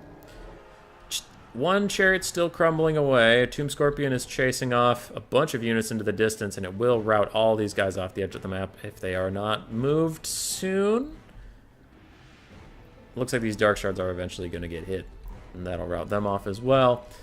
But I don't know if it matters. What matters are these 2 repeater crossbows with tons of health and these 2 Blackguard that are hanging on. They are extremely elite, so Blackguard almost have to be killed entirely before they'll rout. You can see this one that's super low on health has 82 leadership still, so he is big chillin'. Tomb Scorpion now realizes that its Dark Shard prey is getting away. He'll chase after them. He has 50 speed. They have 33, so he should catch up. The Tomb Scorpions are kind of one of those models that can occasionally not live up to its speed. It is catching up to them, though. And soon it'll do its dive animation that'll get it a lot of ground. Ooh, and Chariots are coming from the front. Looks like the Dark Shards are going to try and turn and shoot quickly before they die. But they will tear out and then immediately actually rout, probably right off the map. Other Tomb Scorpion is caught up to some Dread Spears. It's going to rout them. Cool. So wait, you were tasked with analyzing a piece of literature. They got upset your analysis wasn't in line with theirs. Yeah, there was a lot of, like, in English classes, at least mine, there was a lot of things where it's like, you aren't allowed to have an opinion, you have to get the correct opinion, which is weird. Are you going to go to SawCon this year? I don't know what SawCon is. What is it? 2 Scorpions you shot, you're all wasted on that 1 Medusa. Meanwhile, Arkan died to the elite infantry. I agree. That would be a that did appear to be a mistake. One of the Dark Riders of Peter Crossbows actually takes a lot of damage getting caught out briefly, but now the Tomb Scorpion's going to get a full volley to the face from these other Dark Riders. It looks like Nakar Horsemen and Ushapti Greatbows are trying to get over here and chase them down just a little bit. Chariots and Last, the other Tomb Scorpion, are coming as well, but don't know what you can do against such reckless Dark Shard. Matthew Coffin, when do you get your board game hubby? Well, sir, did you order one? And if you ordered one, I have sent all of the ones that were ordered. If you actually want to know the when the board game where, just in Discord, not in a public area, send me your name and I can look up when I sent it. Now that one Medusa was going to wreck everybody in hard carry. They do it often. All the time, in fact. BF Flyer, I don't know if you know, not if you know, I don't know which unit you're referring to as cool, but the Scorpions are very cool. They're just weird. Lost Intro.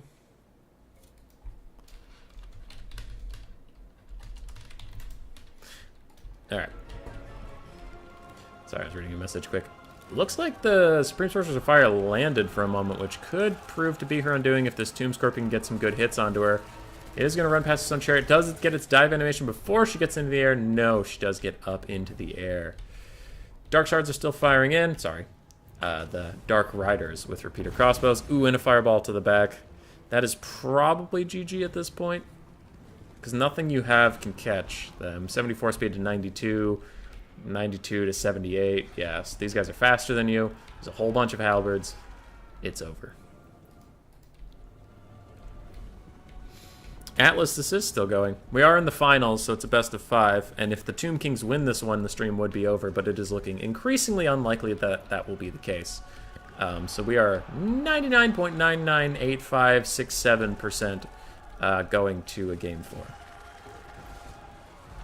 Probably.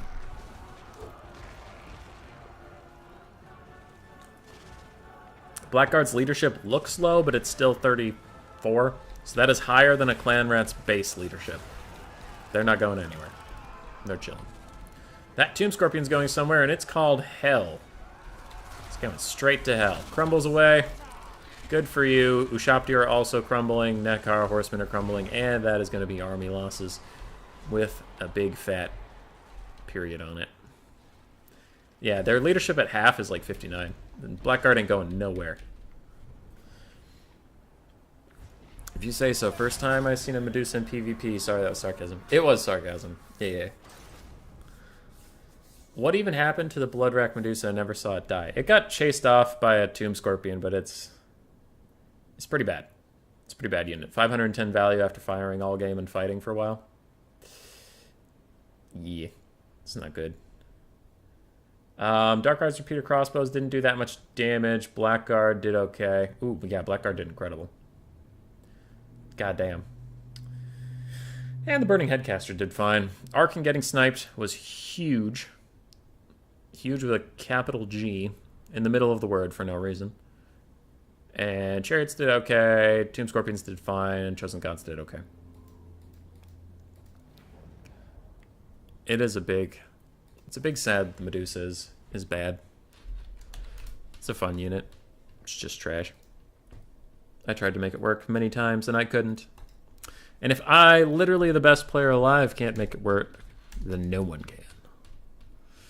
So Stormrunner is still down in the series, but you won one game. Nothing's going to stop him from winning 2. And if you can win 2, why not 3? If you can win 3, why not all of them?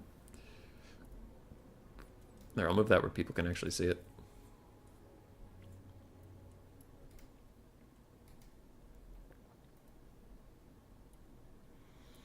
It is Big Sag.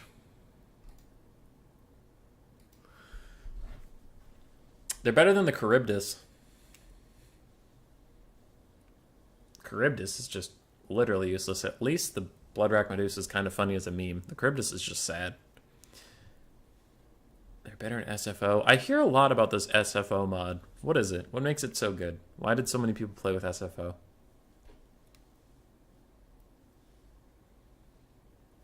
I am curious.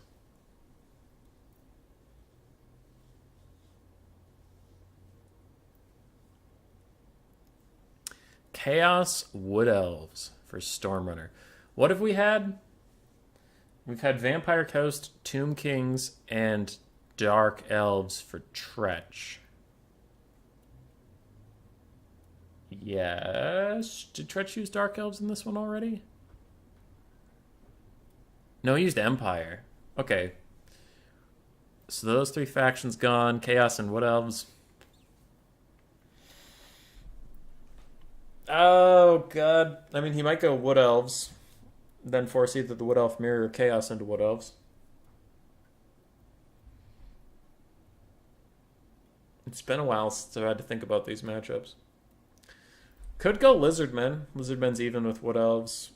Slightly unfavored into Chaos, I guess. So maybe not that.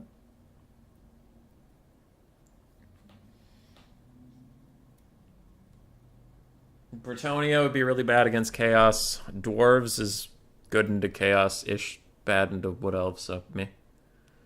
SFO Grimhammer is just an overhaul of the game. I see.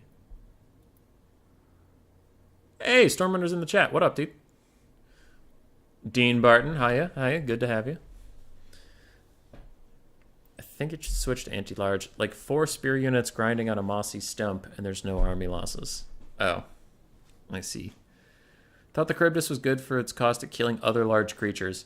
No, because in most settings it doesn't get to 1v1 anything. It would be good if it could 1v1, but it doesn't have healing, and the whole roster doesn't have any healing, which is a big problem for the Charybdis. Whereas the Hydra does almost the same, but it can heal. And also, the other problem with it is that Dark Elves are super good at killing large single entities anyway, so they don't need a duelist. Like, they have Dread Spears, which are pretty good. They have Blackguards, which are really good. Bolt Throwers are fine. They have Dark Shards, which are incredible at killing big things. They have Repeater Crossbows, which are very good at killing big things. And Cold One Knights, which have anti-large and armor piercing. So they just don't need another single entity killer. And meanwhile, the Charybdis is big, fragile, and expensive. The fun fact is you're going to take a Charybdis in the Norse Dark Elf match, but you took Dragon or Karth instead. Yeah, Dragon or Karth was a bit of a meme too. And he almost lost to those mammoths. If I can walk away from the battle and still win, the outcome was already decided. We have Lizardmen. Meaning Stormrunner's probably going to pick Chaos. What else is even, though? So neither is a bad choice, but Chaos is generally considered to be a little more favored into Lizardmen. A little bit. SFO basically expands and adds more tech, units, and mechanics to all races. It's also a complete rebalance, where high-tier units don't suck. Anti-player bias is also basically removed. Gotcha. It also aims at reducing cheese. I think it is. I'm pretty sure cost-wise it absolutely swings above its weight. Against other large single entities, yes. Yeah, the Charybdis can 1v1 a lot of large single entities. You just don't usually need that. This is the Warhammer game that is out of beta. It is. It is the non-beta Warhammer game. Hey, Stormrunner's going Wood Elves anyway. This used to be a very popular matchup because both sides generally felt okay with it. So Lizardmen versus Wood Elves. I suppose from people who want more of the campaign experience. SFO adds dragons and demon slayers. Latest Warhammer game, D3 is bad collective. I see. Okay, I'm all caught up on chat. Yeah, different people can get different things. And I'm not yucking anybody's yum, but I couldn't really watch Legend of Total War streams for too long because the cheese just got really boring for me. Because when I play campaign, I kind of play it... I play it as if the AI isn't the AI, you know? I try to do things as I think they should be done. Like, if I siege a city, I didn't really sit in corners and shoot archers all day. I would generally actually try to attack the walls or do something like that. Or I wouldn't stand in a corner. I would, if I'm going to shoot with archers, I would line up in front of the walls normally. That was just me. I also like to build armies that felt thematic, not just doom stacks. And if I did do a doom stack, it was usually big monsters because I like big monsters. But that's what I got out of playing campaign. I like the thematics. I like the story that I set for myself. I wasn't super big on cheesing. It took me out of it. Because after like hour 65 of watching Legend sit in a corner and shoot up at the walls, or like use the gate bug so his units can't be hit and the enemy all stands around and he just nukes them with spells, I'm like, I think I got it. I think I got the gist of what's going on. Didn't know that. Time for quick battle. Feeling the double magic burb and skirmish cav. Double magic burb and skirmish cav. What faction is that, Doomsage? Lizardmen are easily your favorite Warhammer faction. They are pretty cool. Everybody loves big dinosaurs. Isn't this matchup Wood Elf favored? I'd say it's even, because Lizardmen are pretty good. Their Pterodons are really good at dealing with Wood Elf archers, so they have to be careful of that. Saurus front lines are pretty decent at beating up Dryads. Solar engines are pretty good against Wood Elves. And while I say all those things, Wood Elves have, Starfire Shafts do a lot against armored dinosaurs. They have great Stag Knights that can do a lot of armor piercing against big dinosaurs. They're completely uncontested in the Cav game, so it's like both sides have a lot they can do. Hero Slayers, Dragon Slayers. Don't Legend because the cheese is tedious. Yar. That's nothing against Legend, it's just not my kind of content. It's like he's really good at producing that content if you're into it. But if you're not, there's not a lot there for you.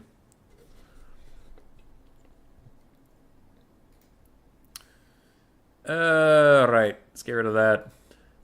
Legendary makes the enemy melee units factually better than yours.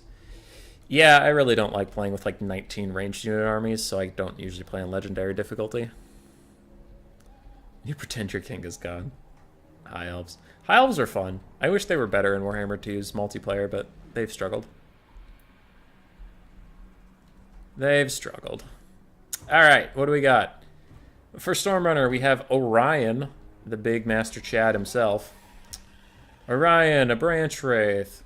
Dryads, Dryads, Dryads, Dryads. We have Glade Riders with Hagbane Tips, 2 of them. We have 2 Glade Guard with Starfire Shafts. Then we have a Cav Corps, Wild Riders, Wild Hunters of Kurnos, and more Wild Riders. This feels a little narrow for the Wood Elves, but I guess that is quite expensive, especially Orion. On the other side, for Tretch, double Solar Engine. We have a Heavens Caster with Uranon's Thunderbolt and Wind Blast. Oxyotl, the invisible little dickhead. Double Chameleon Skinks or triple? 2. 3 Skink Skirmishers, and then 5, 6 Saurus. 7 Saurus. Alright, it is a Saurus push. Wait, 7 Saurus? 1, 5, 6, 7, yes. Cool, ka-choo. Can't wait to welcome people to Stalia and Warhammer 3. Warhammer 3 really needs the Game 2 factions. For reasons we have discussed to death on this stream, so I won't do it again. But I'd say I would personally prioritize getting the Game 2 factions out over bug fixing. And I know that might be an unpopular opinion, but like, yeah. I think the Game 3 factions suffer from being unfun more than they suffer from bugs.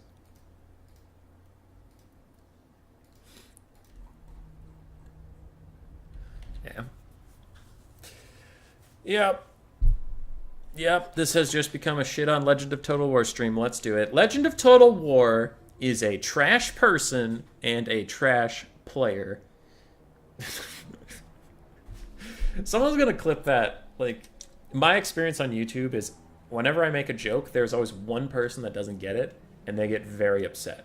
Like, some of my meme videos I make were like, I'm going to make one up offhand, but it's like, the title of the video is, Krokgar can eat 3 gallons of chocolate pudding? And then in the video, it's like him bugging out or doing something funny, and I'm like, whoa, this is crazy. And then someone will be in the comments be like, actually, Krokgar can't eat that much chocolate pudding because it's not coded into the game. And his stats aren't high enough for chocolate pudding. And I'm like,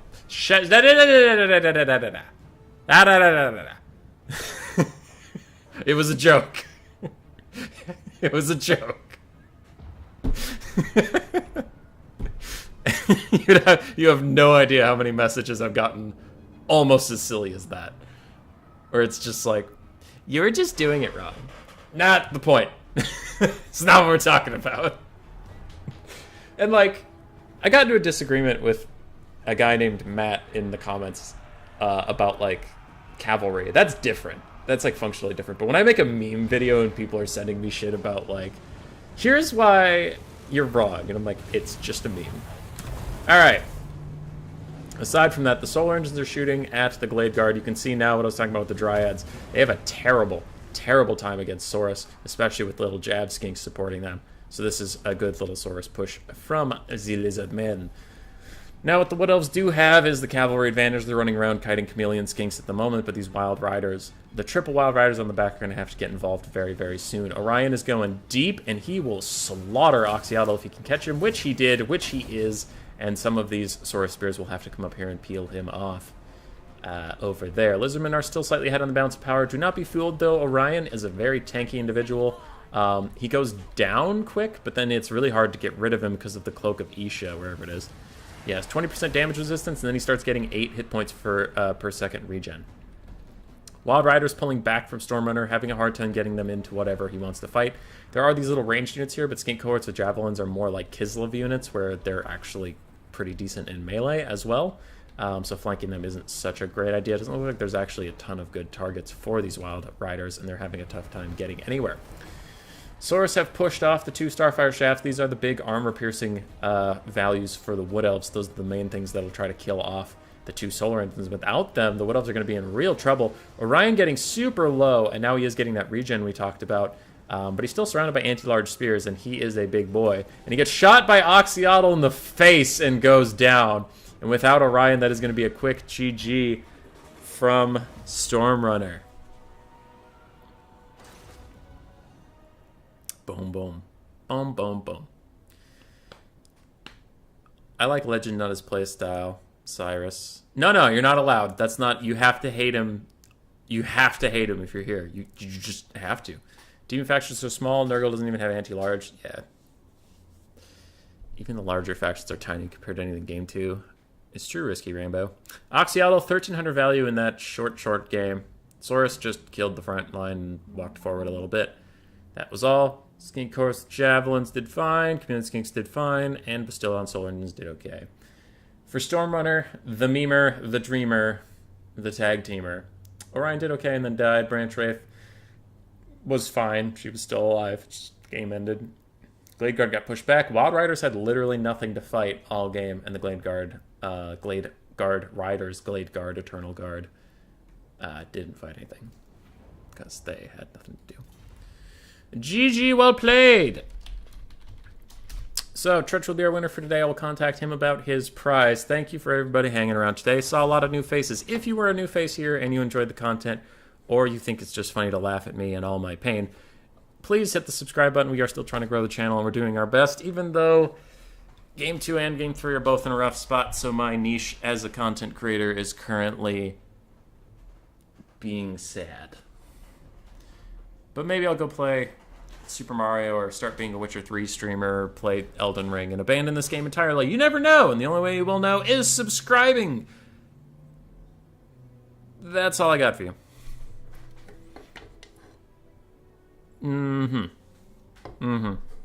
Okay. Yes, that was that. And this is a perfect ending to a stream that I am doing excellently and not awkwardly at all. Killing it. Subscribe to Hate on Legend. Yeah, I'll make a couple videos about title it Why I Hate Legend of Total War, and then just like never talk about it. The actual video is me doing other shit entirely. Yar. Yeah. No, Razor Sharp Pro popping in. That was a joke. I don't hate Legend of Total War at all. I enjoy him as a person. I just don't like the campaign content near as much, and that was kind of an ongoing joke throughout the stream, is that we just hate Legend of Total War. But don't leave the stream with that as your only takeaway. Anyway, see you people.